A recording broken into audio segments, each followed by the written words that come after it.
सतगुरु गुरु गरीब निवाज, राजान राज पान आन पान, देवान देव उपमा महान। चबर छतर तख्त दे मालक, खंडा ब्रह्मंडा दे मालक, लोक परलोक दे रक्षक, पूरी कायनात नूं सांझीवालता दा उपदेश दे के करतारथ करन वाले, गुरता गद्दी ते सुभाईमान, जुगो जुग अटल, धन सतगुरु श्री गुरु ग्रंथ साहिब जी महाराज। तिन्हां सतगुरां दी पाक पवित्र मुकद्दस हजूरी दे अंदर महापुरखां दे स्थानां ते अमृत वेले दे सुंदर दीवान सजे हुए हैं, जिन्हां दीवानां विच सच्चे पातशाह महाराज जी ने तख्तां ते प्रकाशमान होके सब संगतां नूं अपने मुबारक दर्शन बख्शिश कीते ने, जिन्हां ते गुरु दी मेहर होई। उन्हां दे अंदर गुरु ने अपने दर्शनां दा चाह पैदा कीता ਅਤੇ ਉਹ ਆਪ ਮਾਈ ਭਾਈ ਸਾਰੇ ਚੱਲ ਕਰਕੇ ਸੱਚੇ ਪਾਤਸ਼ਾਹ ਜੀ ਦੇ ਦਰਸ਼ਨ ਪ੍ਰਾਪਤ ਕਰ ਰਹੇ ਹੋ। ਗੁਰੂ ਘਰ ਦੀ ਮਰਜ਼ਾਦਾ ਅਨੁਸਾਰ ਨਿਤਨੇਮ ਦੇ ਪਾਠ ਹੋਏ ਅਤੇ ਹੋਰ ਵੀ ਬਾਣੀਆਂ ਦੇ ਜਾਪ ਕੀਤੇ ਗਏ। ਨਾਲ ਹੀ ਸ੍ਰੀ ਗੁਰੂ ਤੇਗ ਬਹਾਦਰ ਸੱਚੇ ਪਾਤਸ਼ਾਹ ਮਹਾਰਾਜ ਜੀ ਦੇ आगमन पुरब जो अजे अगे आ रहे हैं, तो उस संबंध अंदर सच्चे पातशाह जी की जो वैरागमई बाणी है, तो उस पवित्र बाणी दे भी आप जाप सरवण कर रहे सो। तो अज संगरांद का दिहाड़ा है। संगरांद के दिहाड़े नूं मुख रखदियां होया जो गुरु घर दी गुरु काल तो मर्यादा चली आ रही है कि 12 महा जो बाणी है उस पवित्र बाणी दे पाठ होण, उस मुताबिक 12 महाबाणी दे पाठ भी होए, वो आप जी ने सरवण कीते ने। अज जिथे संगरांद का पवित्र दिहाड़ा है, उथे जो बिक्रमी संमत चलता है उस मुताबिक चेत का ये महीना प्रारंभ हो रहा है, तो इस महीने तो नवा साल भी प्रारंभ होता है।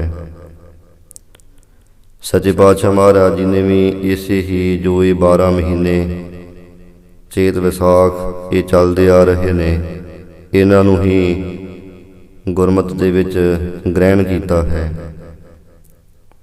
तो इन्हां मुताबिक ही सच्चे पातशाह महाराज जी ने सानू उस अकाल पुरख सच्चे पातशाह जी का उपदेश बख्शिश किया। तो इस प्रकार ये अगमी बाणी दे आप जी ने जाप सरवण कीते ने। आओ हुण जिन्ना कुछ समा बचिया है इस पवित्र बाणी राही गुरु साहिब जी सानू अज दा की उपदेश दे रहे हैं। जिथे नवा साल आरंभ हो रहा, अज संगरांद का दिहाड़ा है, चेतर का महीना प्रारंभ होया है, तो हरेक प्राणी अपने अपने मन के ख्याल मुताबिक खुशी नूं प्रगट करता। जिवें ईसाई मत विच जनवरी की 1 तरीक तो नवा साल मन्निया जाता है, इस प्रकार इस्लाम धर्म के अंदर वो चंद्रमा के तरीके अनुसार महीने कल्पते ने। मुहर्रम का महीना उन्हां दा पहला महीना मन्निया जाता है। तो इस तरीके दे नाल जो गुरु साहिबाना ने ये संगत जी सानू महीने या साल बख्शिश किए हुए ने, वो इत्थे ही चेत के महीने तो ही आरंभता की है। चाहे श्री गुरु ग्रंथ साहिब सच्चे पातशाह जी की अगमी बाणी विच दर्ज ने 2 12 माह, एक गुरु नानक देव सच्चे पातशाह जी का है, तुखारी राग के अंदर श्री गुरु ग्रंथ साहिब जी के 1107 अंग तो आरंभ होंदा है। ਦੂਜਾ ਇਹ ਮਾਝ ਰਾਗ ਦੇ ਅੰਦਰ 12 ਮਾਹ ਇਹ ਪੰਜਵੇਂ ਪਾਤਸ਼ਾਹ ਮਹਾਰਾਜ ਜੀ ਦਾ ਉਚਾਰਨ ਕੀਤਾ ਹੋਇਆ ਹੈ।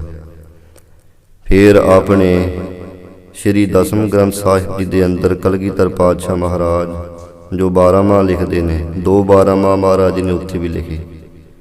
ਉਹਨਾਂ ਦੇ ਵਿੱਚੋਂ ਇੱਕ 12 ਮਾਹ ਜਿਹੜਾ ਉਹਦੀ ਵਿਉਂਤਬੰਦੀ ਵੀ ਇਸੇ ਤਰ੍ਹਾਂ ਹੀ ਕੀਤੀ ਹੋਈ ਹੈ। ਚੇਤ ਦੇ ਮਹੀਨੇ ਤੋਂ ਹੀ ਉਹਦੀ ਆਰੰਭਤਾ ਕੀਤੀ ਹੈ। ਤੇ ਦੂਜੇ 12 ਮਾਹਾਂ ਦੇ ਵਿੱਚ ਸੱਚੇ ਪਾਤਸ਼ਾਹ ਜਿਵੇਂ ਪ੍ਰਕਰਨ ਚੱਲਦਾ ਆ ਰਿਹਾ ਸੀ ਉਸ ਮੁਤਾਬਕ ਮਹੀਨੇ ਅੱਗੇ ਪਿੱਛੇ ਉਹਦੇ ਵਿੱਚ ਉਚਾਰਨ ਹੋਏ ਹਨ। ਤੋ ਇਸ ਪ੍ਰਕਾਰ ਇਹ ਚੇਤ ਦੇ ਮਹੀਨੇ ਤੋਂ ਹੀ ਨਵਾਂ ਸਾਲ ਆਰੰਭ ਹੋਣਾ ਮੰਨਿਆ।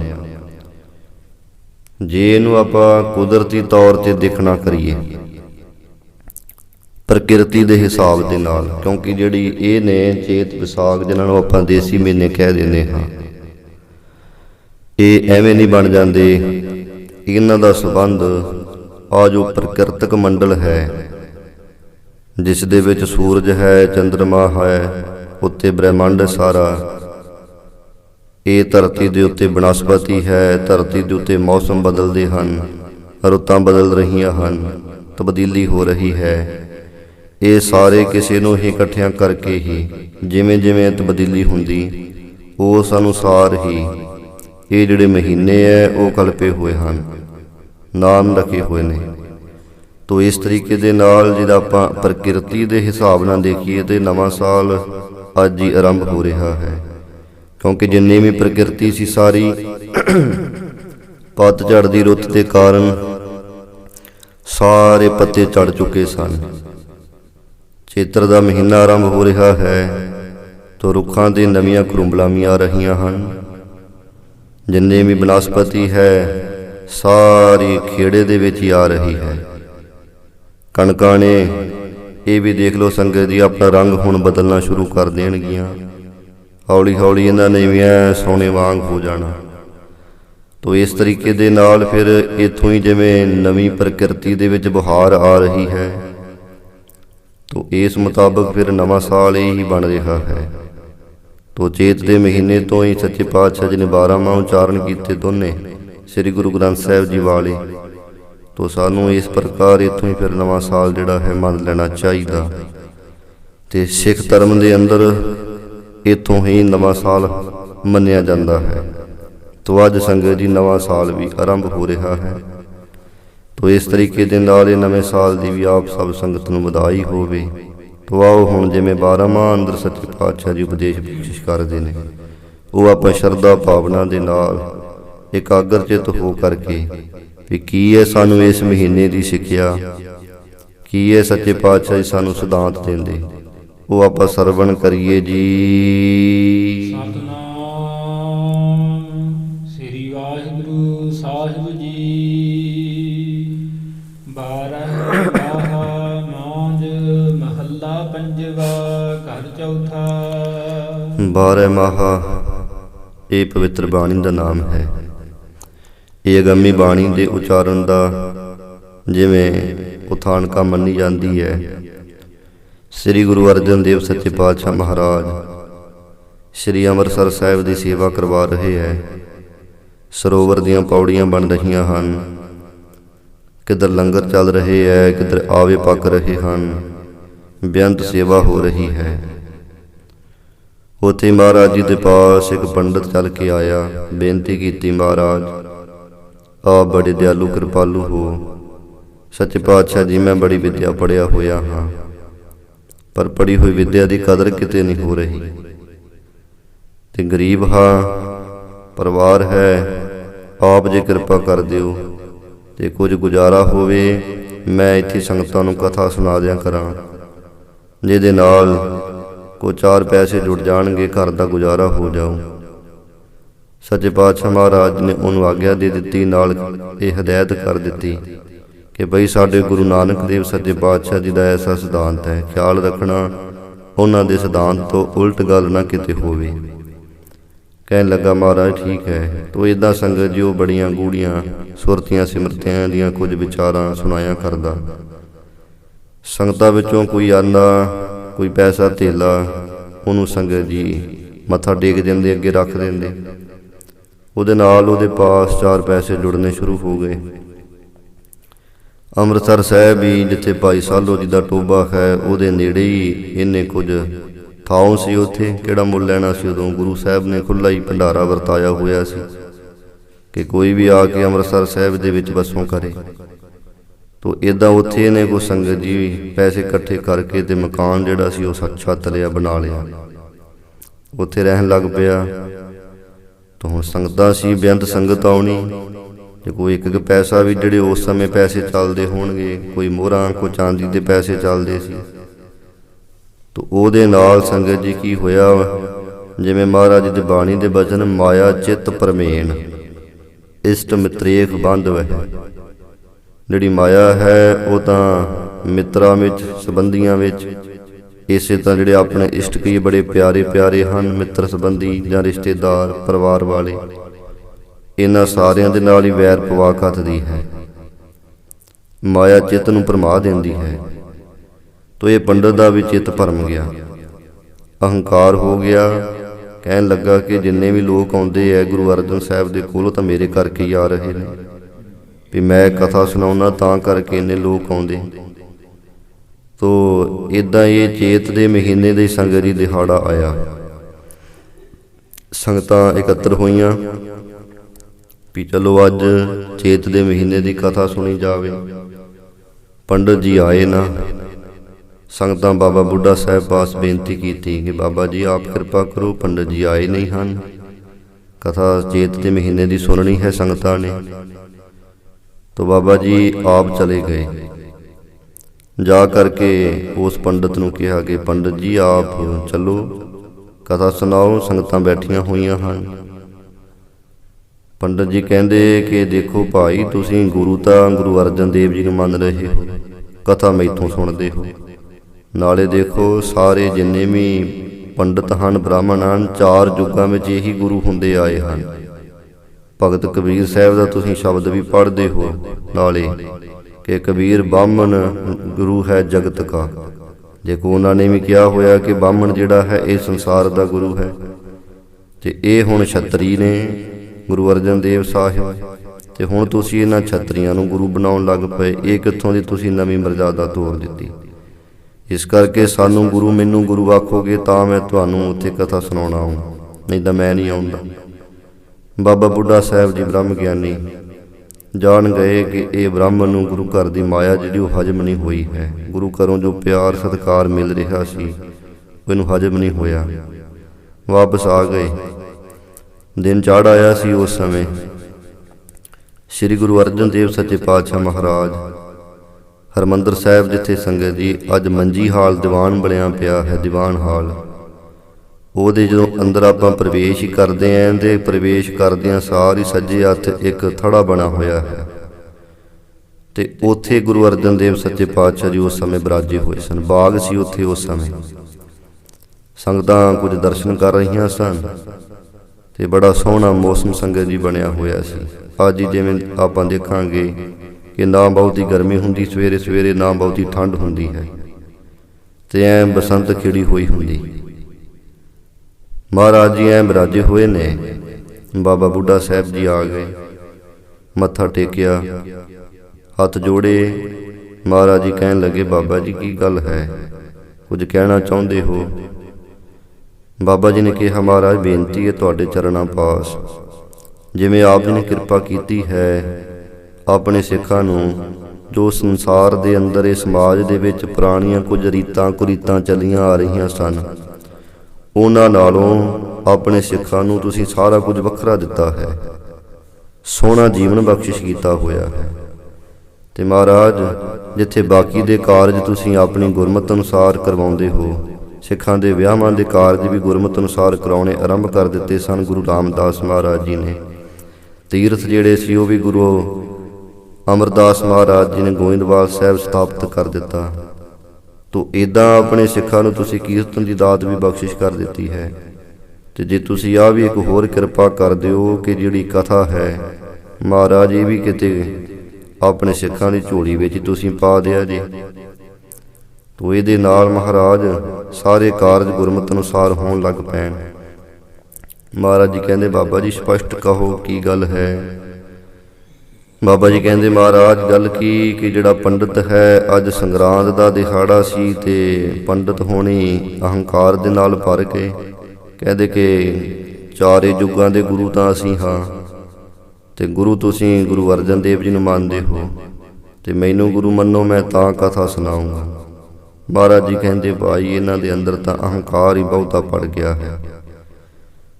ਤੋ ਫਿਰ ਬਾਬਾ ਜੀ ਨੇ ਕਿਹਾ, ਮਹਾਰਾਜ ਆਪ ਕਿਰਪਾ ਕਰੋ, ਜਿੱਥੇ ਇੰਨੀ ਬਾਣੀ ਤੁਸੀਂ ਉਚਾਰਨ ਕਰ ਰਹੇ ਹੋ, ਬਾਣੀ ਦਾ ਅਥਾਹ ਸਮੁੰਦਰ ਦੇ ਰਹੇ ਹੋ, ਉੱਥੇ ਕਾ 12 ਮਹੀਨਿਆਂ ਦਾ ਵੀ ਉਪਦੇਸ਼ ਸਾਨੂੰ ਦੇ ਦਿਓ।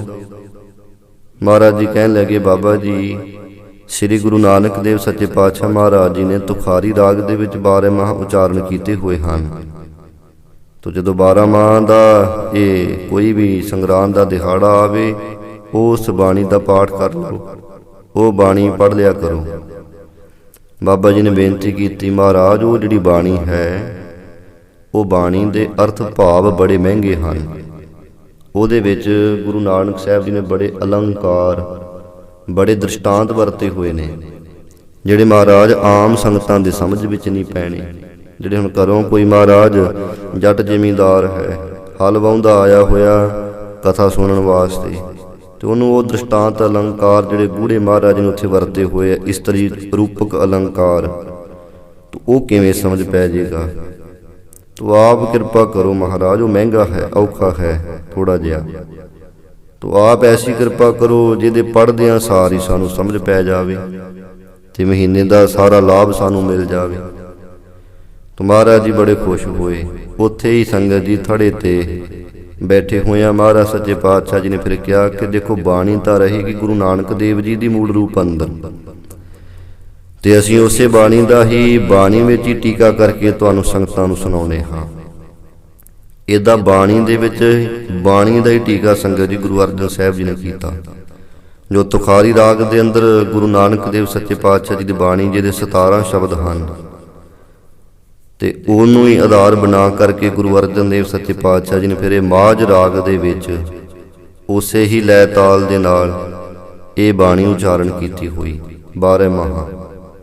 ਤੋ ਇਹ ਬਾਣੀ ਸਾਰੀ ਉਚਾਰਨ ਕਰਕੇ ਤੇ ਸੱਚੇ ਪਾਤਸ਼ਾਹ ਜੀ ਨੇ ਕਿਹਾ ਕਿ ਗੁਰਸਿੱਖੋ, ਜਦੋਂ ਵੀ ਸੰਕਰਾਂਤ ਦਾ ਦਿਹਾੜਾ ਆਵੇ, ਉਸ ਸਮੇਂ ਤੁਸੀਂ ਫਿਰ ਇਹ ਬਾਣੀ ਦਾ ਪਾਠ ਕਰ ਲਿਆ ਕਰੋ ਜੀ, ਤੇ ਜੇ ਸ਼ਕਤੀ ਹੋ ਸਕੇ, ਸਮਰੱਥਾ ਹੋ ਸਕੇ, ਤੇ ਜਿਹੜਾ ਮਹੀਨਾ ਹੈ ਫਿਰ ਉਹਦੇ ਅਰਥ ਭਾਵ ਜਾਂ ਕਰ ਲਿਆ ਕਰੋ। ਜੇ ਕਰੇ ਨਹੀਂ ਜਾ ਸਕਦੇ ਤਾਂ ਫਿਰ ਸੁਣ ਲਿਆ ਕਰੋ ਕਿਸੇ ਜਾ ਕਰਕੇ, ਕਿਸੇ ਗੁਰਸਿੱਖ ਦੇ ਪਾਸੋਂ।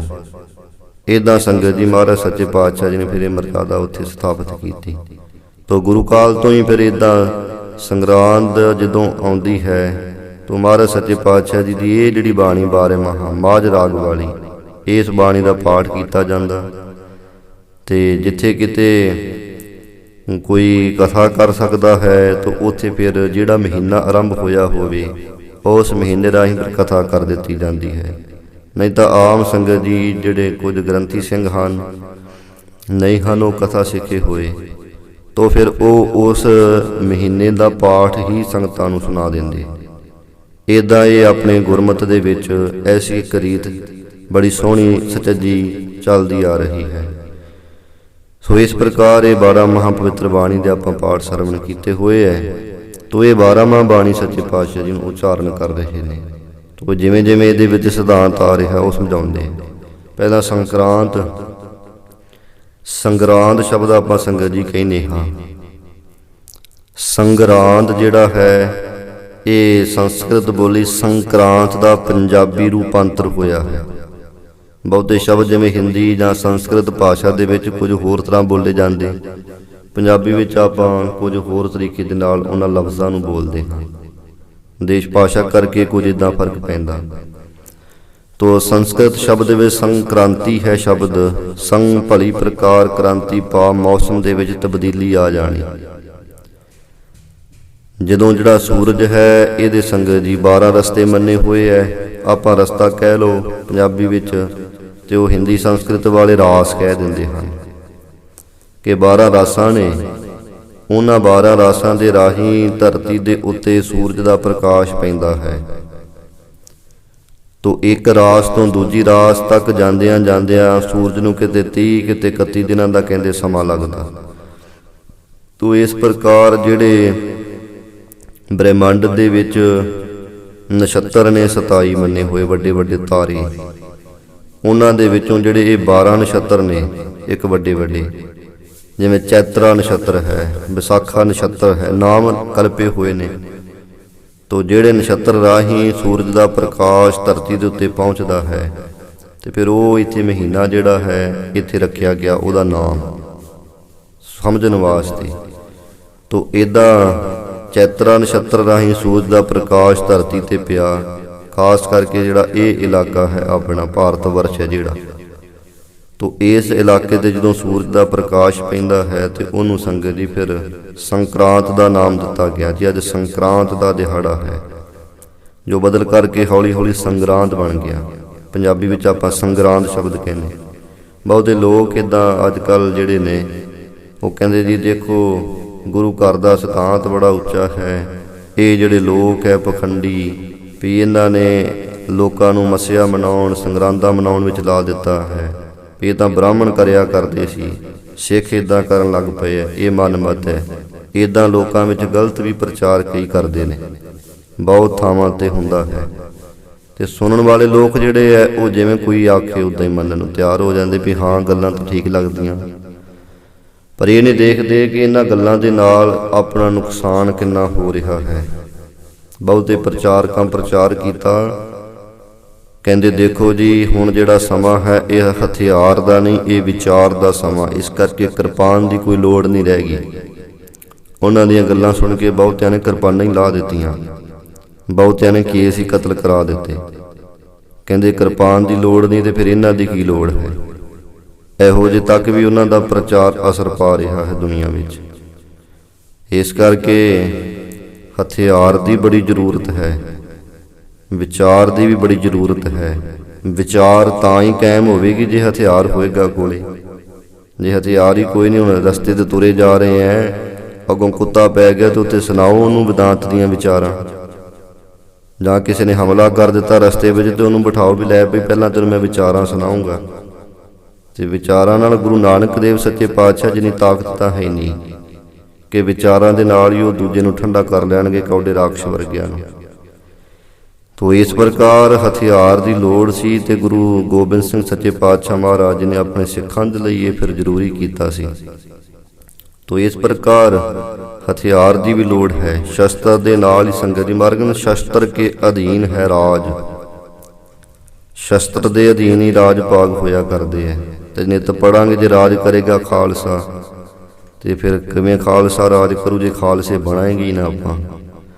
ਤੋ ਇਸ ਪ੍ਰਕਾਰ ਉਹ ਗਲਤ ਵਿਚਾਰਧਾਰਾ ਵਾਲੇ ਜਿਹੜੇ ਲੋਕ ਉਹ ਕਹਿੰਦੇ ਆ ਕਿ ਦੇਖੋ ਜੀ ਇਹ ਤਾਂ ਸੰਗਰਾਂਦਾਂ ਮਨਾਉਣ ਲੱਗ ਪਏ। ਸਿੱਖ ਕਦੀ ਵੀ ਸੰਗਰਾਂਦ ਨੂੰ ਨਹੀਂ ਮਨਾਉਂਦਾ, ਕਦੀ ਮੱਸਿਆ ਨਹੀਂ ਮਨਾਉਂਦਾ ਹੈ। ਸਿੱਖ ਮਨਾਉਂਦਾ ਹੈ ਆਪਣੇ ਗੁਰੂ ਨੂੰ। ਮੱਸਿਆ ਕੱਲ ਸੰਗਤ ਦੀ ਲੰਘ ਕੇ ਗਈ ਹੈ।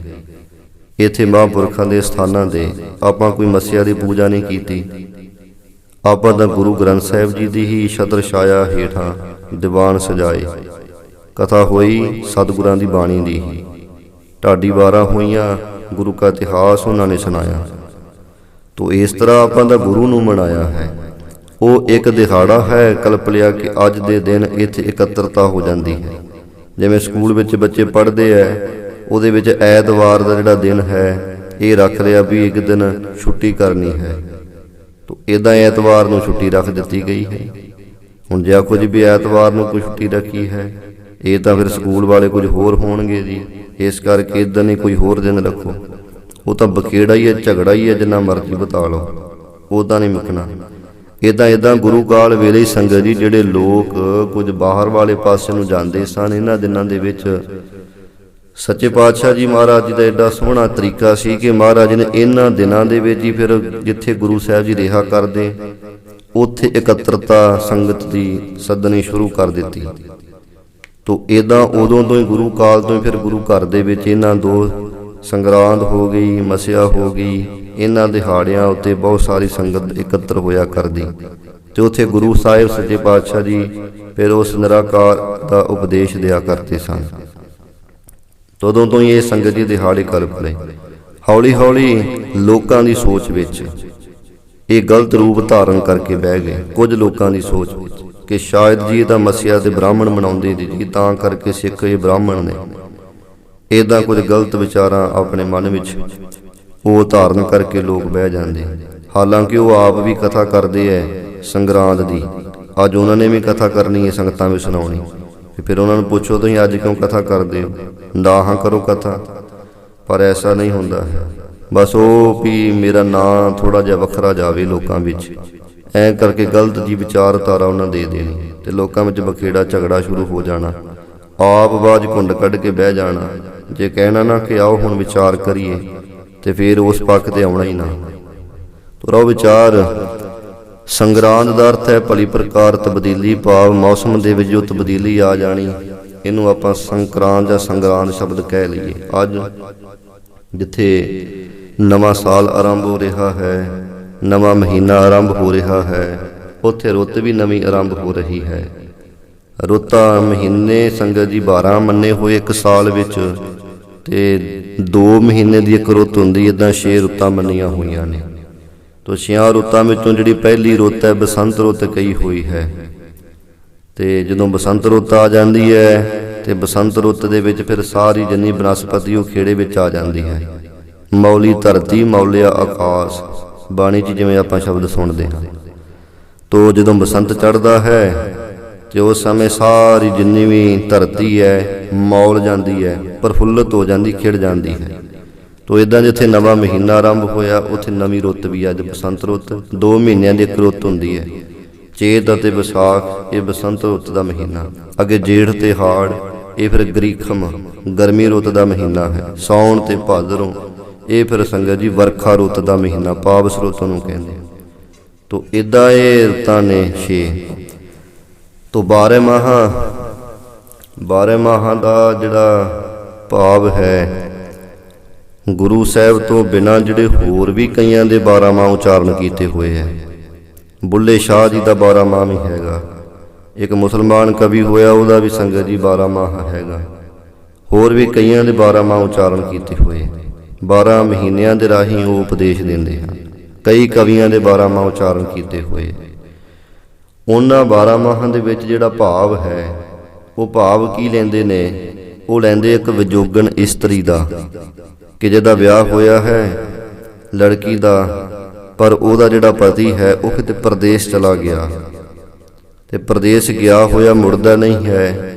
ਤੋ ਜਿਵੇਂ ਫਿਰ ਉਹ ਜਿਹੜੀ ਇਸਤਰੀ ਹੈ ਤੇ ਉਹਦਾ ਵਿਛੋੜੇ ਦੇ ਵਿੱਚ ਜਿਵੇਂ ਹਾਲ ਹੁੰਦਾ, ਉਸ ਹਾਲ ਨੂੰ ਉਹ ਬਾਕੀ ਦੇ ਜਿਹੜੇ ਕਵੀ ਹੈ ਉਹ ਵਰਣਨ ਕਰਦੇ ਹਨ। ਇੱਦਾਂ ਬਿਰਹਿਣੀ ਦੇ ਮਨ ਦੇ ਜਿਹੜੇ ਭਾਵ ਸੀ, ਉਹ 11 ਮਹੀਨਿਆਂ ਵਿੱਚ ਤਾਂ ਵਿਛੋੜੇ ਵਾਲੀ ਅਵਸਥਾ, ਤੇ 12ਵੇਂ ਮਹੀਨੇ ਵਿੱਚ ਜਿਹੜਾ ਫਿਰ ਜਿਵੇਂ ਪਤੀ ਦਾ ਮਿਲਾਪ ਹੋ ਗਿਆ, ਉਹ ਆਨੰਦ ਵਾਲੀ ਅਵਸਥਾ ਜਿਹੜੀ ਉਹਨੂੰ ਬਿਆਨ ਕਰਦੇ। ਸੱਚੇ ਪਾਤਸ਼ਾਹ ਜੀ ਦਾ ਜੋ ਇਹ ਬਾਣੀ ਹੈ, ਬਾਣੀ ਅੰਦਰ ਮਹਾਰਾਜ ਨੇ ਤਰੀਕੇ ਤਾਂ ਉਹੀ ਵਰਤੇ ਹੋਏ ਹੈ, ਪਰੰਤੂ ਇੱਥੇ ਜਿਹੜੀ ਗੱਲ ਹੈ ਉਹ ਜੀਵ ਰੂਪੀ ਇਸਤਰੀ ਦੀ ਮਹਾਰਾਜ ਕੀਤੀ ਹੈ। ਤੇ ਪਰਮੇਸ਼ਰ ਪਤੀ ਨੂੰ ਵਰਣਨ ਕਰਕੇ ਤੇ ਪ੍ਰਭੂ ਪ੍ਰਤੀ ਪ੍ਰਮਾਤਮਾ ਦਾ ਪ੍ਰੇਮ ਉਹਦਾ ਕਥਨ ਕੀਤਾ ਹੋਇਆ ਹੈ। ਇੱਦਾਂ 12 ਮਹਾਂਪਵਿੱਤਰ ਬਾਣੀ ਦੇ ਅੰਦਰ ਉਹਦੀਆਂ ਤਰੰਗਾਂ ਛੇੜਦੇ ਹੈ ਪਰਮੇਸ਼ਰ ਦੇ ਪ੍ਰੇਮ ਦੀਆਂ। ਤੋ ਇਹਦਾ 12 ਮਾਹਾਂ, 12 ਨਾਮ ਹੈ 12 ਦਾ ਮਾਹਾ, ਕੰਨਾ ਲੱਗਾ ਹੋਇਆ ਭਾਵ ਬਹੁ ਵਚਨ ਹੈ। 12 ਮਹੀਨੇ, ਜੇ ਕੰਨਾ ਨਾ ਹੁੰਦਾ ਤਾਂ ਫਿਰ ਆਉਣਾ ਸੀ ਮਹੀਨਾ। ਇਹਦਾ ਮਾਹਾ ਕੰਨੀ ਲਾ ਕੇ ਮਹਾਰਾਜ ਨੇ ਬਹੁ ਵਚਨ ਸ਼ਬਦ ਬਣਾਇਆ, 12 ਮਾਹਾ। ਤੇ ਮਾਂਝ ਇਹ ਰਾਗ ਦਾ ਨਾਮ ਹੈ। ਮਾਝ ਰਾਗ ਦੇ ਵਿੱਚ ਮਹੱਲਾ 5ਵਾਂ, 5ਵੇਂ ਪਾਤਸ਼ਾਹ, ਘਰ ਚੌਥਾ, ਚੌਥੇ ਰਾਗ ਦੇ ਸੁਰ ਤਾਲ ਦੇ ਵਿੱਚ ਇਹ ਪਵਿੱਤਰ ਬਾਣੀ ਉਚਾਰਨ ਕਰਦੇ ਹਨ। ਇੱਕ ਓੰਕਾਰ ਸਤਿਗੁਰ ਪ੍ਰਸਾਦਿ। ਤੇ ਮੰਗਲ ਕਰਦੇ ਸੱਚੇ ਪਾਤਸ਼ਾਹ ਜੀ। ਇੱਕ ਅਦੁੱਤੀ ਪਰਮੇਸ਼ਰ ਓੰਕਾਰ ਦਾ ਅਰਥ ਹੈ ਸਾਰਿਆਂ ਦਾ ਜੋ ਪ੍ਰਕਾਸ਼ ਕਰਨ ਵਾਲਾ ਹੈ, ਧਨਾਤਮਕ ਰੂਪ ਹੈ ਜੋ ਸਤਿਗੁਰ ਪ੍ਰਸਾਦ। ਉਹ ਸਤਿਗੁਰਾਂ ਦੀ ਪ੍ਰਸਾਦ ਕੀ ਇਹ ਕਿਰਪਾ ਰਾਹੀਂ ਪ੍ਰਾਪਤ ਹੁੰਦਾ ਹੈ। ਕਿਰਤ ਕਰਮ ਕੇ ਵਿਛੜੇ। ਸੱਚੇ ਪਾਤਸ਼ਾਹ ਜੀ ਇਹ 12 ਮਹਾਂ ਬਾਣੀ ਆਰੰਭ ਕਰਨ ਤੋਂ ਪਹਿਲਾਂ ਮੰਗਲ ਰੂਪ ਦੇ ਵਿੱਚ ਇਹ ਪੌੜੀ ਉਚਾਰਨ ਕਰਦੇ ਹੈ, ਜਿਹਦੇ ਵਿੱਚ ਜੀਵਾਂ ਵੱਲੋਂ ਉਸ ਨਿਰਾਕਾਰ ਪਰਮੇਸ਼ਰ ਅੱਗੇ ਬੇਨਤੀ ਕਰਨ ਦੇ ਬਲਬਲੇ ਬੇਨਤੀ ਕਰਨ ਦਾ ਢੰਗ ਪ੍ਰਗਟ ਕੀਤਾ ਹੈ। ਮੰਗਲ ਰੂਪ ਦੇ ਅੰਦਰ ਉਚਾਰਨ ਕਰਦੇ ਜੋ ਗੁਰੂ ਨਾਨਕ ਦੇਵ ਜੀ ਦੇ 12 ਮਾਹਾਂ ਨੇ, ਉਹਨਾਂ ਵਿੱਚ ਸੱਚੇ ਪਾਤਸ਼ਾਹ ਜੀ ਨੇ ਪਹਿਲੀਆਂ 4 ਪੌੜੀਆਂ ਮੰਗਲ ਵਿੱਚ ਵਰਤੀਆਂ ਹਨ। 5ਵੀਂ ਪੌੜੀ ਤੋਂ ਚੇਤ ਦਾ ਮਹੀਨਾ ਆਰੰਭ ਕਰਦੇ ਨੇ। ਤੋ ਸੱਚੇ ਪਾਤਸ਼ਾਹ ਜੀ ਨੇ ਉਹਨਾਂ 4 ਪੌੜੀਆਂ ਜਿਹੜੀਆਂ ਸੀ ਉਹਨਾਂ ਦਾ ਪਹਿਲੀ ਪੌੜੀ ਵਿੱਚ ਹੀ ਇੱਥੇ ਟੀਕਾ ਕਰ ਦਿੱਤਾ ਹੈ। ਤੋ ਇੱਥੇ ਸੱਚੇ ਪਾਤਸ਼ਾਹ ਜੀ ਕਹਿੰਦੇ ਹੈ ਬੇਨਤੀ ਦੇ ਵਿੱਚ ਕਿ ਕਿਰਤ ਕਰਮ ਕੇ ਵਿਛੁੜੇ, ਐ ਮੇਰੇ ਪਰਮੇਸ਼ਰ ਸੱਚੇ ਪਾਤਸ਼ਾਹ ਅਸੀਂ ਆਪਣੇ ਹੀ ਕੀਤੇ ਹੋਏ ਕਰਮਾਂ ਦੇ ਕਰਕੇ ਤੇਰੇ ਨਾਲੋਂ ਵਿਛੜ ਗਏ ਹਾਂ। ਕਿਰਪਾ ਮਿਲਹੁ ਰਾਮ, ਏ ਮੇਰੇ ਰਾਮ ਰਮੇ ਹੋਏ ਪਰਮੇਸ਼ਰ ਵਾਹਿਗੁਰੂ, ਆਪ ਹੁਣ ਕਿਰਪਾ ਕਰ ਦਿਓ ਸਾਡੇ ਤੇ, ਸਾਨੂੰ ਇਸ ਮਨੁੱਖਾ ਜਨਮ ਦੇ ਵਿੱਚ ਮੇਲ ਲਾਓ। ਬਹੁਤ ਜਨਮ ਵਿਛਰੇ ਥੇ ਮਾਧੋ, ਇਹ ਮੇਰੇ ਮਾਧੋ ਮੇਰੇ ਮਾਲਕ, ਬੜੇ ਚਿਰਾਂ ਦੇ ਅਸੀਂ ਤੇਰੇ ਨਾਲੋਂ ਵਿਛੜੇ ਹੋਏ ਸਾਂ। ਆਪ ਕਿਛ ਕਿਰਪਾ ਕੀਜੈ, ਹੁਣ ਕੋਈ ਸਾਡੇ ਤੇ ਕਿਰਪਾ ਕਰੋ, ਸਾਨੂੰ ਮੇਲ ਲਾਓ, ਆਪਣੇ ਚਰਨਾਂ ਦੇ ਨਾਲ ਜੋੜ ਲੈਣਾ ਕਰੋ। ਸੰਸਾਰ ਦੇ ਅੰਦਰ ਜਿੰਨੇ ਵੀ ਸੰਗਤ ਜੀ ਮਨੁੱਖ ਨੇ ਆਪਣੇ ਕੀਤੇ ਕਰਮਾਂ ਕਰਕੇ ਵਿਛੜਦੇ ਹਨ। ਜਿਹੋ ਜਿਹਾ ਕੋਈ ਬੰਦਾ ਕਰਮ ਕਰਦਾ ਹੈ ਤੇ ਕਰਮਾਂ ਕਰਕੇ ਹੀ ਸਾਨੂੰ ਦੁੱਖ ਸੁੱਖ ਪ੍ਰਾਪਤ ਹੋ ਰਹੇ ਹਨ। ਕਰਮ ਜਿਹੜਾ ਹੈ ਇਹਦੇ ਗੁਰਬਾਣੀ ਵਿੱਚ ਤਾਂ ਅਨੇਕਾਂ ਭਾਵਾਂ ਵਿੱਚ ਆਇਆ ਇਹ ਸ਼ਬਦ। ਕਰਮ ਆਪਾਂ ਉਹਨੂੰ ਵੀ ਕਹਿ ਦਿੰਦੇ, ਮਿਣਤੀ ਨੂੰ ਵੀ ਕਹਿ ਦਿੰਦੇ ਆ ਵੀ ਜਿਵੇਂ ਆ ਜ਼ਮੀਨ ਪਈ ਕਿੰਨੇ ਕਰਮਾਂ ਹੈ ਭਈ, ਇਹ 5 ਕਰਮਾਂ ਜਾਂ 7 ਕਰਮਾਂ, ਜਿਵੇਂ ਉਹ ਆਪਾਂ ਸ਼ਬਦ ਵਰਤਦੇ ਹਾਂ। ਕਰਮ ਦਾ ਅਰਥ ਸੰਗਤ ਜੀ ਡੀਂਗਾ ਵੀ ਹੁੰਦਾ ਤੇ ਕਰਮ ਦਾ ਅਰਥ ਹੁੰਦਾ ਕਿਰਪਾ ਵੀ ਹੁੰਦਾ, ਬਖਸ਼ਿਸ਼ ਵੀ ਹੁੰਦਾ ਹੈ। ਜਿਵੇਂ ਕਰਮਖੰਡ ਕੀ ਬਾਣੀ ਜੋਰ, ਉੱਥੇ ਕਰਮ ਦਾ ਅਰਥ ਇਹ ਨਹੀਂ ਹੈ, ਉੱਥੇ ਕਰਮ ਦਾ ਅਰਥ ਬਖਸ਼ਿਸ਼। ਫਿਰ ਕਰਮ ਕਾਂਡ ਦੇ ਰੂਪ ਵਿੱਚ ਵੀ ਵਰਤਿਆ ਗਿਆ ਹੈ।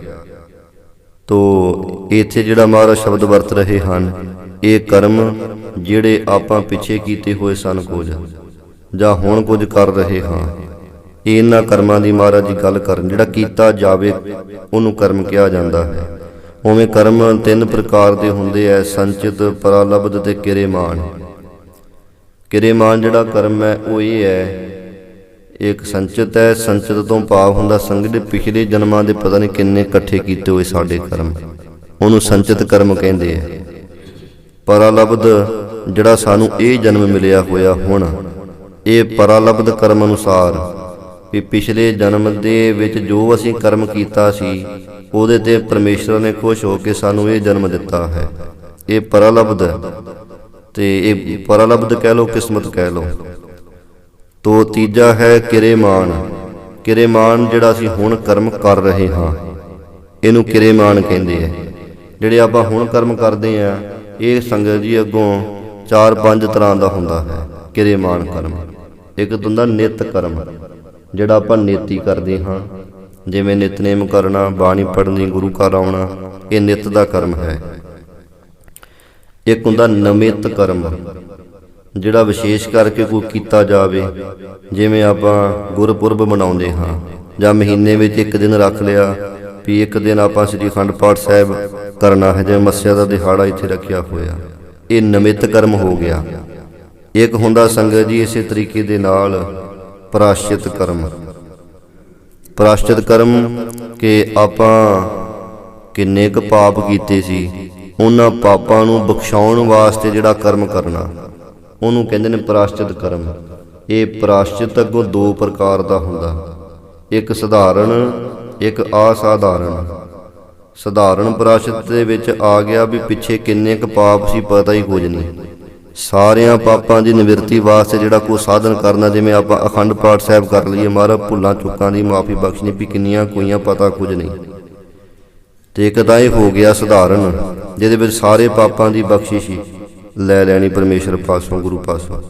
ਇੱਕ ਹੁੰਦਾ ਅਸਾਧਾਰਨ, ਭਾਵ ਕਿ ਸਧਾਰਨ ਨਹੀਂ ਹੈ, ਸਾਨੂੰ ਪਤਾ ਹੈ ਕਿ ਆਹ ਸਾਡੇ ਕੋਲੋਂ ਗਲਤੀ ਹੋਈ ਹੈ।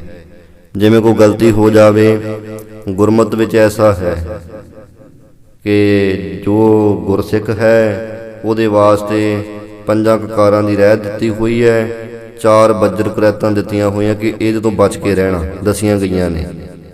ਤੋ ਇਹਦਾ ਸੱਚੇ ਪਾਤਸ਼ਾਹ ਦੱਸਿਆ 4 ਹਾਹੇ 4 ਕੱਕੇ, 5 ਕੱਕੇ ਜਿਹੜੇ ਨੇ, 5 ਕੱਕੇ ਤਾਂ ਧਾਰਨ ਕਰਕੇ ਰੱਖਣੇ ਨੇ ਤੇ 4 ਹਾਹੇ ਜਿਹੜੇ ਐ ਇਹਨਾਂ ਤੋਂ ਬਚ ਕੇ ਰਹਿਣਾ।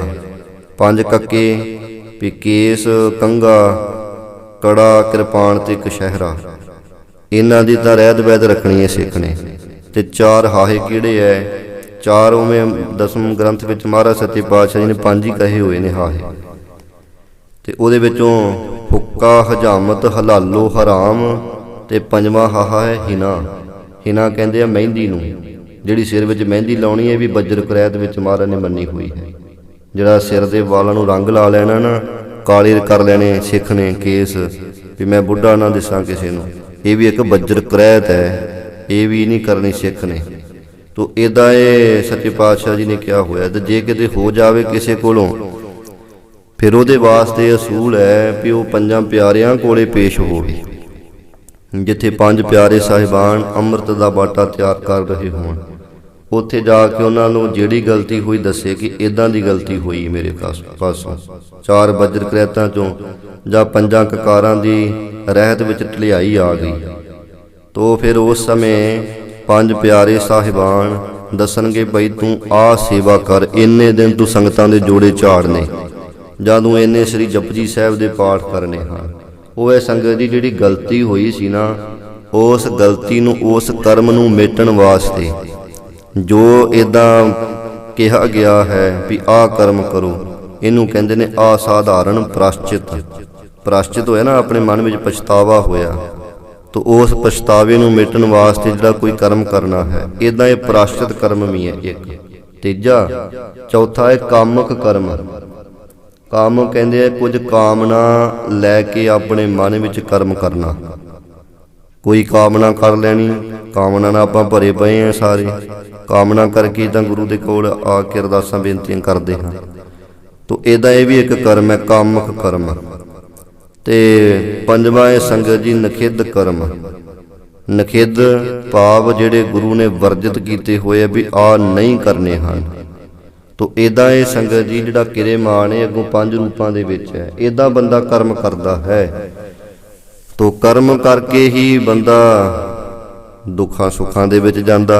ਮਹਾਰਾਜ ਕਹਿੰਦੇ ਦੱਦਾ ਦੋਸ ਨਾ ਦੇਊ ਕਿਸੈ, ਦੋਸ ਕਰਮਾਂ ਆਪਣਿਆਂ, ਜੋ ਮੈਂ ਕੀਆ ਸੋ ਮੈਂ ਪਾਇਆ, ਦੋਸ ਨਾ ਦੀਜੈ ਅਵਰ ਜਨਾ।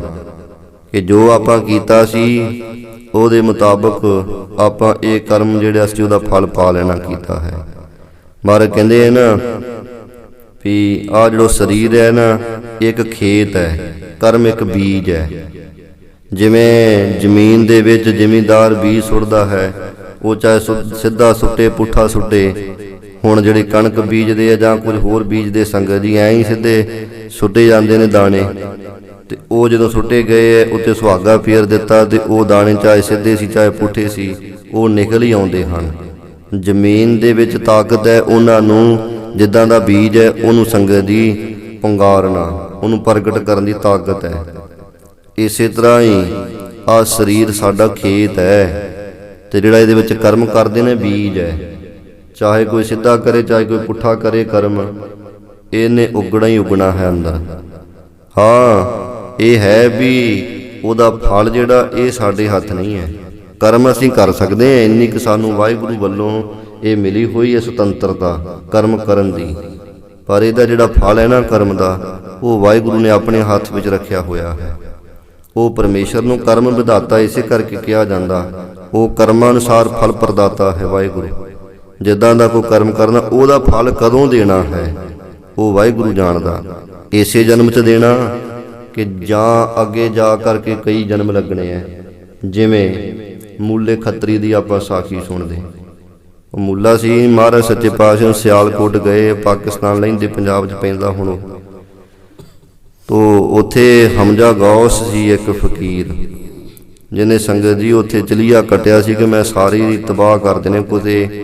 ਕੋਈ ਸੀ ਉੱਥੇ ਦੁਕਾਨਦਾਰ ਸ਼ਾਹੂਕਾਰ, ਤੇ ਉਹਨੇ ਆ ਕੇ ਬੇਨਤੀ ਕੀਤੀ, ਫਕੀਰ ਜੀ ਕਿਰਪਾ ਕਰੋ, ਘਰ ਵਿੱਚ ਪੁੱਤਰ ਦੀ ਦਾਤ ਬਖਸ਼ਿਸ਼ ਕਰੋ। ਉਹ ਕਹਿਣ ਲੱਗਾ ਠੀਕ ਹੈ, ਤੈਨੂੰ ਅਸੀਂ ਪੁੱਤਰ ਦੀ ਦਾਤ ਬਖਸ਼ਦੇ ਹਾਂ, ਇੱਕ ਨਹੀਂ 2 ਪੁੱਤਰ ਦੇਵਾਂਗੇ, ਪਰੰਤੂ ਇੱਕ ਤੂੰ ਸਾਨੂੰ ਭੇਟਾ ਕਰੇਗਾ। ਕਹਿਣ ਲੱਗਾ ਜੀ 7 ਬਚਨ। ਤੇ ਸਮਾਂ ਪਾ ਕੇ ਉਹਦੇ ਘਰ ਵਿੱਚ 2 ਪੁੱਤਰ ਹੋਏ। ਤੇ ਸਮੇਂ ਅਨੁਸਾਰ ਫਿਰ ਉਹ ਫਕੀਰ ਗਿਆ, ਕਹਿਣ ਲੱਗਾ ਜੀ ਵੀ ਸ਼ਾਹੂਕਾਰ ਨੂੰ ਵੀ ਤੁਸੀਂ ਜੋ ਵਾਅਦਾ ਕੀਤਾ ਸੀ ਲਿਆਓ, ਇੱਕ ਪੁੱਤਰ ਮੈਨੂੰ ਦੇ ਦਿਓ, ਇਹਨੂੰ ਮੈਂ ਅੱਲਾ ਦੀ ਬੰਦਗੀ ਵਾਲੇ ਪਾਸੇ ਲਾਉਂਗਾ। ਤੇ ਹੁਣ ਘਰ ਵਿੱਚ ਮੋਹ ਪੈ ਚੁੱਕਾ ਸੀ, ਬੱਚੇ ਨਾ ਕਿਹੜਾ ਦਵੇ, ਨਾ ਘਰ ਵਾਲੀ ਮੰਨੀ ਨਾ ਇਹ ਮੰਨਿਆ। ਇਹਨਾਂ ਕਿਹਾ ਵੀ ਫਕੀਰ ਸਾਈਂ ਤੁਸੀਂ ਸਾਡੇ ਕੋਲੋਂ ਪੈਸੇ ਲੈ ਲਓ, ਜੋ ਕੁਝ ਤੁਹਾਨੂੰ ਚਾਹੀਦਾ ਉਹ ਲੈ ਲਓ। ਕਹਿੰਦੇ ਨਹੀਂ, ਜੋ ਗੱਲ ਸੀ ਉਹੀ ਹੋਏਗੀ। ਉਹ ਫਿਰ ਇਹਨਾਂ ਨੇ ਮਨਾ ਕਰ ਦਿੱਤਾ ਕਿ ਅਸੀਂ ਨਹੀਂ ਤੈਨੂੰ ਕੁਝ ਵੀ ਦੇਣਾ, ਜਾ ਚਲਾ ਜਾ ਇੱਥੋਂ। ਇਹ ਗੁੱਸੇ ਵਿੱਚ ਆ ਗਿਆ ਹਮਜ਼ਾ ਗੌਸ, ਜਾ ਕੇ ਸੰਗਤ ਜੀ ਨਗਰ ਤੋਂ ਬਾਹਰ ਬੈਠਾ ਮੱਠ ਵਿੱਚ, ਕਹਿੰਦਾ ਮੈਂ ਚਲੀਆ ਕੱਢ ਕੇ ਸਾਰਾ ਪਿੰਡ ਹੀ ਤਬਾਹ ਕਰ ਦੇਣਾ। ਇੱਥੇ ਬੜੇ ਗੁਨਾਹਗਾਰ ਲੋਕ ਹਨ, ਮੁਕਰਨ ਵਾਲੇ ਲੋਕ ਹੈ, ਅੱਲਾ ਦਾ ਖੌਫ ਕਿਸੇ ਨੂੰ ਨਹੀਂ। ਤੋ ਇਦਾਂ ਜਲੀਆ ਕੱਟਣ ਲੱਗ ਪਿਆ। ਪਿੰਡ ਦੇ ਲੋਕ ਡਰ ਗਏ ਕਿ ਹੁਣ ਤਾਂ ਸਾਰੇ ਪਿੰਡ ਹੀ ਤਬਾਹ ਹੋਏਗਾ। ਕਈ ਪਿੰਡ ਛੱਡ ਕੇ ਭੱਜਣ ਲੱਗੇ। ਹੁਣ ਜਾਵੇ ਵੀ ਕਿਹੜਾ, ਘਰ-ਬਾਰ ਸੀ, ਜ਼ਮੀਨਾਂ ਜਾਇਦਾਦਾਂ ਸਨ, ਕਾਰੋਬਾਰ ਚੱਲਦੇ ਸੀ ਉੱਥੇ। ਤੋ ਬੜੇ ਦੁਖੀ ਹੋਏ। ਦੁਖੀ ਹੋਇਆ ਨੇ ਪਰਮੇਸ਼ਰ ਅੱਗੇ ਬੇਨਤੀ ਕੀਤੀ ਕਿ ਆਪ ਵੀ ਵਾਹਿਗੁਰੂ ਹੁਣ ਕਿਰਪਾ ਕਰ, ਕੋਈ ਇਹਦੀ ਕਰੋਪੀ ਤੋਂ ਬਚਾ। ਤੋ ਜਦੋਂ ਫਿਰ ਨਿਰੰਕਾਰ ਦੇ ਅੱਗੇ ਬੇਨਤੀ ਹੋਈ ਤੇ ਗੁਰੂ ਨਾਨਕ ਦੇਵ ਸੱਚੇ ਪਾਤਸ਼ਾਹ ਚਲੇ ਗਏ। ਉੱਥੇ ਜਾ ਕੇ ਬਹਿ ਗਏ ਮਹਾਰਾਜ ਜੀ। ਉੱਥੇ ਥੜਾ ਸੀ ਬਣਿਆ ਹੋਇਆ ਇੱਕ ਰੁੱਖ ਦੇ ਹੇਠਾਂ, ਤੇ ਲੋਕਾਂ ਨੇ ਆ ਕੇ ਬੇਨਤੀ ਕੀਤੀ ਮਹਾਰਾਜ ਆਪ ਕਿਰਪਾ ਕਰੋ। ਤੇ ਸੱਚੇ ਪਾਤਸ਼ਾਹ ਜੀ ਨੇ ਇੱਧਰ ਜਿੱਥੇ ਉਹ ਮੱਠ ਵਿੱਚ ਬੈਠਾ ਹੋਇਆ ਸੀ ਹਮਜ਼ਾ ਗੌਸ, ਉਧਰ ਨੂੰ ਦ੍ਰਿਸ਼ਟੀ ਕੀਤੀ ਤੇ ਉਹ ਮੱਠ ਦੀ ਜਿਹੜੀ ਛੱਤ ਸੀ ਉਹ ਟੁੱਟ ਗਈ, ਜਿਹਦੇ ਕਰਕੇ ਸੂਰਜ ਦੀ ਰੌਸ਼ਨੀ ਅੰਦਰ ਆ ਪਈ। ਤੇ ਸੂਰਜ ਦੀ ਰੌਸ਼ਨੀ ਪੈਣੇ ਕਰਕੇ ਉਹਦਾ ਚਲੀਆ ਟੁੱਟ ਗਿਆ। ਕਿਉਂਕਿ ਇਹ ਚਲੀਸੇ ਜਿਹੜੇ ਕੱਟਦੇ ਐ ਨਾ ਵੱਖਰੇ ਵੱਖਰੇ ਹਿਸਾਬ ਦੇ ਨਾਲ, ਦੇਖੋ ਚਲੋ ਵੱਖਰਾ ਵਿਸ਼ਾ ਆਪਾਂ ਇਸ ਪਾਸੇ ਨਾ ਹੀ ਪਈਏ। ਤੋ ਉਹਦਾ ਜਦੋਂ ਚਲੀਹਾ ਟੁੱਟਿਆ ਤੇ ਉਹ ਫਿਰ ਬਾਹਰ ਨਿਕਲਿਆ, ਕਹਿਣ ਲੱਗਾ ਕਿ ਇੰਨੀ ਕਿਹਦੇ ਵਿੱਚ ਤਾਕਤ ਹੈ ਕਿ ਜਿਹਨੇ ਮੇਰਾ ਚਲੀਆ ਤੋੜ ਦਿੱਤਾ। ਕੁਝ ਕੁ ਦਿਨ ਰਹਿ ਗਏ ਸੀ, 35 ਦਿਨ ਖਰੇ ਹੋ ਚੁੱਕੇ ਸੀ ਪੂਰੇ। ਉਸ ਨੂੰ ਬਾਹਰ ਵੇਖਿਆ ਤੇ ਮਹਾਰਾਜ ਜੀ ਬੈਠੇ ਹੋਏ, ਲਾਗੇ ਸੰਗਤਾਂ ਬੈਠੀਆਂ ਹੋਈਆਂ। ਉਹ ਆ ਗਿਆ, ਕਹਿਣ ਲੱਗਾ ਕਿ ਮਹਾਰਾਜ ਤੁਸੀਂ ਇਹ ਕੁਝ ਕੀਤਾ ਹੈ। ਸਤਿਗੁਰੂ ਸੱਚੇ ਪਾਤਸ਼ਾਹ ਜੀ ਕਹਿਣ ਲੱਗੇ ਕਿ ਅਸੀਂ ਕੌਣ ਹੁੰਦੇ ਕਰਨ ਕਰਾਉਣ ਵਾਲੇ। ਕਹਿਣ ਲੱਗਾ ਪਹਿਲੇ ਦਰਸ਼ਨ ਕਰਕੇ ਠੰਡਾ ਹੋ ਗਿਆ ਸੀ ਕੁਝ। ਮਹਾਰਾਜ ਜੀ ਦੇ ਦਰਸ਼ਨਾਂ ਵਿੱਚ ਹੀ ਐਸੀ ਤਾਕਤ, ਐਸੀ ਕਸ਼ਿਸ਼ ਸੀ। ਤੇ ਉਸ ਸਮੇਂ ਕਹਿਣ ਲੱਗਾ ਮਹਾਰਾਜ ਦੇਖੋ ਇੱਥੋਂ ਦੇ ਲੋਕ ਬੜੇ ਮਾੜੇ ਨੇ, ਸਾਰੇ ਗੁਨਾਹਗਾਰ ਮੁਕਰਨ ਵਾਲੇ ਹਨ, ਇਸ ਕਰਕੇ ਤਾਂ ਲੋਕ ਚਾਹੀਦੇ ਨੇ ਇੱਥੇ ਧਰਤੀ ਤੇ। ਮਹਾਰਾਜ ਕਹਿਣ ਲੱਗੇ ਕਿ ਉਹ ਭਲਿਆ ਕਿਸੇ ਇੱਕ ਨੇ ਗਲਤੀ ਕੀਤੀ ਹੋਏਗੀ, ਸਾਰੇ ਪਿੰਡ ਦਾ ਕੀ ਕਸੂਰ ਹੈ। ਕਹਿਣ ਲੱਗਾ ਮਹਾਰਾਜ ਨਹੀਂ, ਇੱਥੇ ਸਾਰੇ ਚੰਗੇ। ਮਹਾਰਾਜ ਕਹਿੰਦੇ ਤੈਨੂੰ ਦਿਖਾ ਦਈਏ ਵੀ ਚੰਗੇ ਵੀ ਹੈਗੇ ਆ। ਤੇ ਕਹਿੰਦੇ ਜੀ ਦਿਖਾਓ ਫਿਰ ਮੈਨੂੰ ਹੁਣੇ।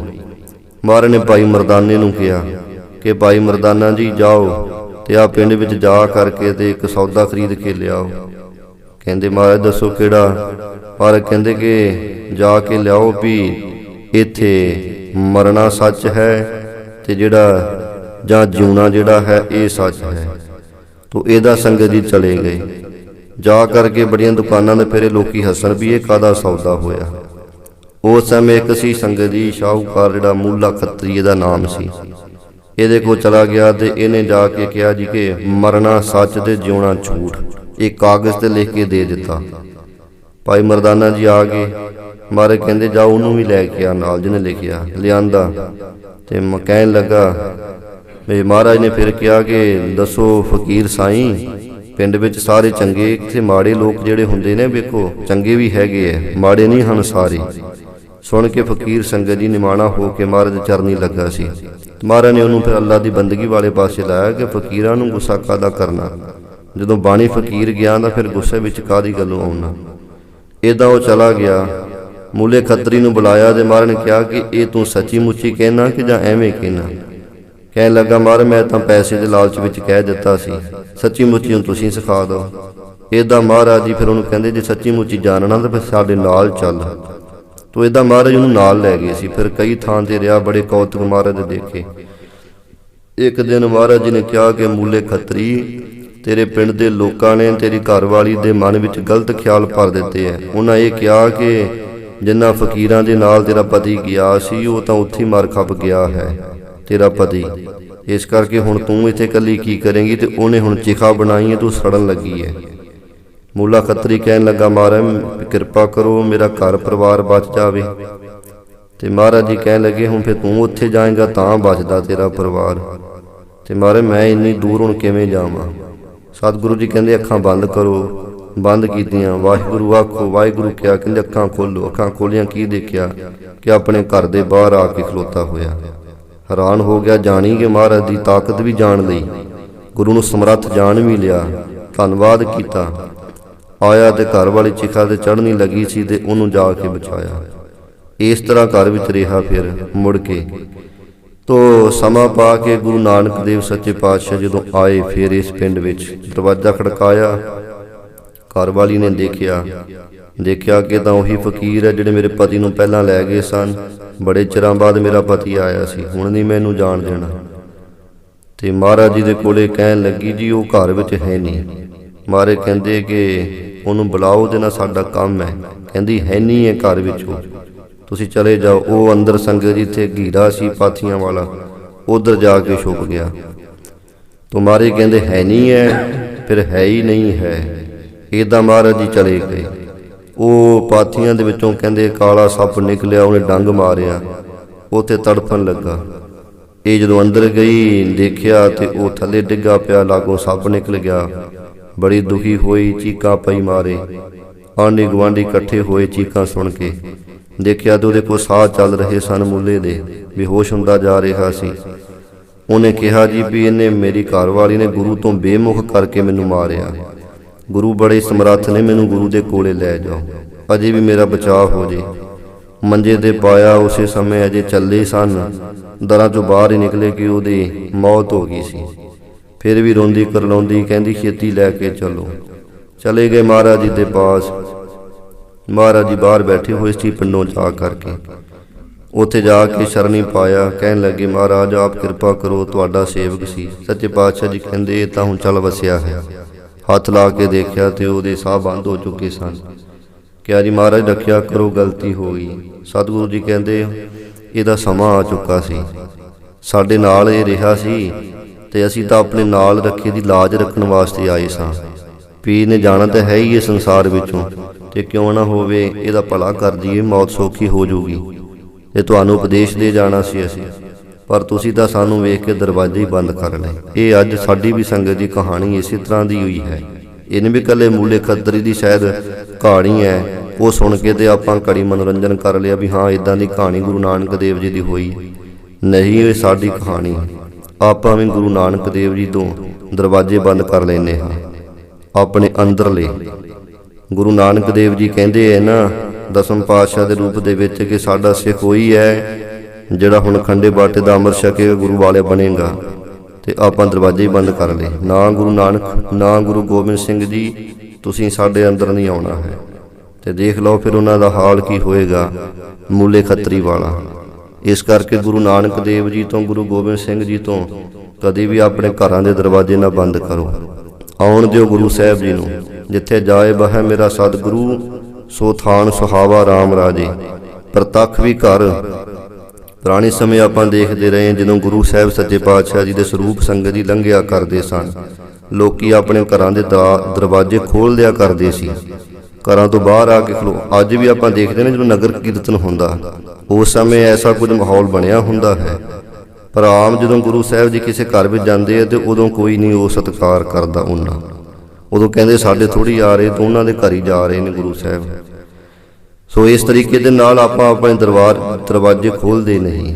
ਘੜਿਆਲ ਵੱਜਦੀ ਹੈ, ਸੰਖ ਪੂਰੇ ਜਾਂਦੇ ਸੀ ਪਹਿਲਾਂ, ਹੁਣ ਤਾਂ ਸੰਖ ਨੂੰ ਵੀ ਮਨਮਤ ਸਮਝ ਲਿਆ ਕਿ ਜੀ ਇਹ ਤੇ ਪੰਡਤ ਵਜਾਉਂਦੇ ਹੁੰਦੇ ਸੀ ਮੰਦਰਾਂ ਵਿੱਚ। ਉਹ ਇੱਦਾਂ ਦੀਆਂ ਕੁਝ ਮਨਮਤਾਂ ਬਹੁਤੀਆਂ ਚੱਲ ਪਈਆਂ। ਪੁਰਾਣੇ ਸਮੇਂ ਸੰਖ ਪੂਰਿਆ ਜਾਇਆ ਕਰਦਾ ਹੁੰਦਾ ਸੀ। ਸੰਖ ਇੱਕ ਸੰਗਤ ਦੀ ਸਰੀਰਕ ਰੋਗ ਵੀ ਦੂਰ ਕਰਦਾ ਹੈ। ਇਹ ਜੇ ਆਪਾਂ ਵਿਗਿਆਨਕ ਤੌਰ ਤੇ ਦੇਖਾਂਗੇ ਤਾਂ ਇੱਕ ਚਲੋ ਵੱਖਰਾ ਵਿਸ਼ਾ ਹੋ ਜਾਣਾ ਲੰਮਾ। ਤੋ ਇਸ ਪ੍ਰਕਾਰ ਇਹ ਕਹਾਣੀ ਸਾਡੀ ਵੀ ਹੈ। ਮੂਲੇ ਖੱਤਰੀ ਨੇ ਗੁਰੂ ਦੀ ਸਮਰੱਥਾ ਜਾਣੀ ਵੀ ਹੈ, ਪਰ ਫੇਰ ਵੀ ਆਪਣੀ ਘਰਵਾਲੀ ਦੇ ਮਗਰ ਲੱਗ ਕੇ ਦਰਵਾਜ਼ਾ ਆਪਣਾ ਘਰ ਦਾ ਬੰਦ ਕਰਤਾ। ਮੌਤ ਤਾਂ ਹੋ ਗਈ ਉਹਦੀ। ਇਸੇ ਤਰ੍ਹਾਂ ਅੱਜ ਆਪਾਂ ਵੀ ਆਪਣੇ ਅੰਦਰਲੇ ਜਿਹੜੇ ਦਰਵਾਜ਼ੇ ਨਾ ਦਿਲ ਦੇ, ਉਹ ਬੰਦ ਕੀਤੇ ਹੋਏ ਹੈ ਕਿ ਗੁਰੂ ਨਾਨਕ ਦੇਵ, ਗੁਰੂ ਗੋਬਿੰਦ ਸਿੰਘ ਜੀ ਸਾਡੇ ਅੰਦਰ ਨਾ ਕਿਤੇ ਆਉਣ। ਸਾਡੇ ਮਨ ਵਿੱਚ ਸੰਗਤ ਜੀ ਨਸ਼ੇ, ਸਾਡੇ ਮਨ ਦੇ ਵਿੱਚ ਵਿਸ਼ੇ, ਸਾਡੇ ਮਨ ਵਿੱਚ ਝੂਠ, ਫਰੇਬ, ਠੱਗੀਆਂ, ਧੋਖੇ ਇਹ ਭਰੇ ਪਏ ਹਨ। ਫਿਰ ਗੁਰੂ ਨਾਨਕ ਦੇਵ ਜੀ ਵਾਸਤੇ ਦਰਵਾਜ਼ਾ ਬੰਦ ਕੀਤਾ।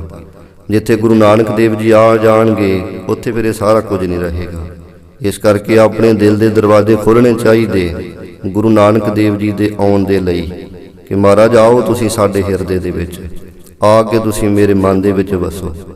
ਸੋ ਇਸ ਤਰੀਕੇ ਦੇ ਨਾਲ ਮੂਲਾ ਖੱਤਰੀ ਬੇਮੁਖ ਹੋਇਆ ਤੇ ਮਹਾਰਾਜ ਜੀ ਦੇ ਚਰਨਾਂ 'ਚ ਸੁੱਟਿਆ। ਸਤਿਗੁਰੂ ਜੀ ਕਹਿੰਦੇ ਕਿ ਹੁਣ ਤਾਂ ਇਹ ਚੱਲ ਵਸਿਆ ਹੈ ਤੇ ਜੇ ਇਹ ਸਾਡੇ ਤੋਂ ਬੇਮੁਖ ਨਾ ਹੁੰਦਾ ਫਿਰ ਤਾਂ ਹੁਣੇ ਹੀ ਕਲਿਆਣ ਸੀ।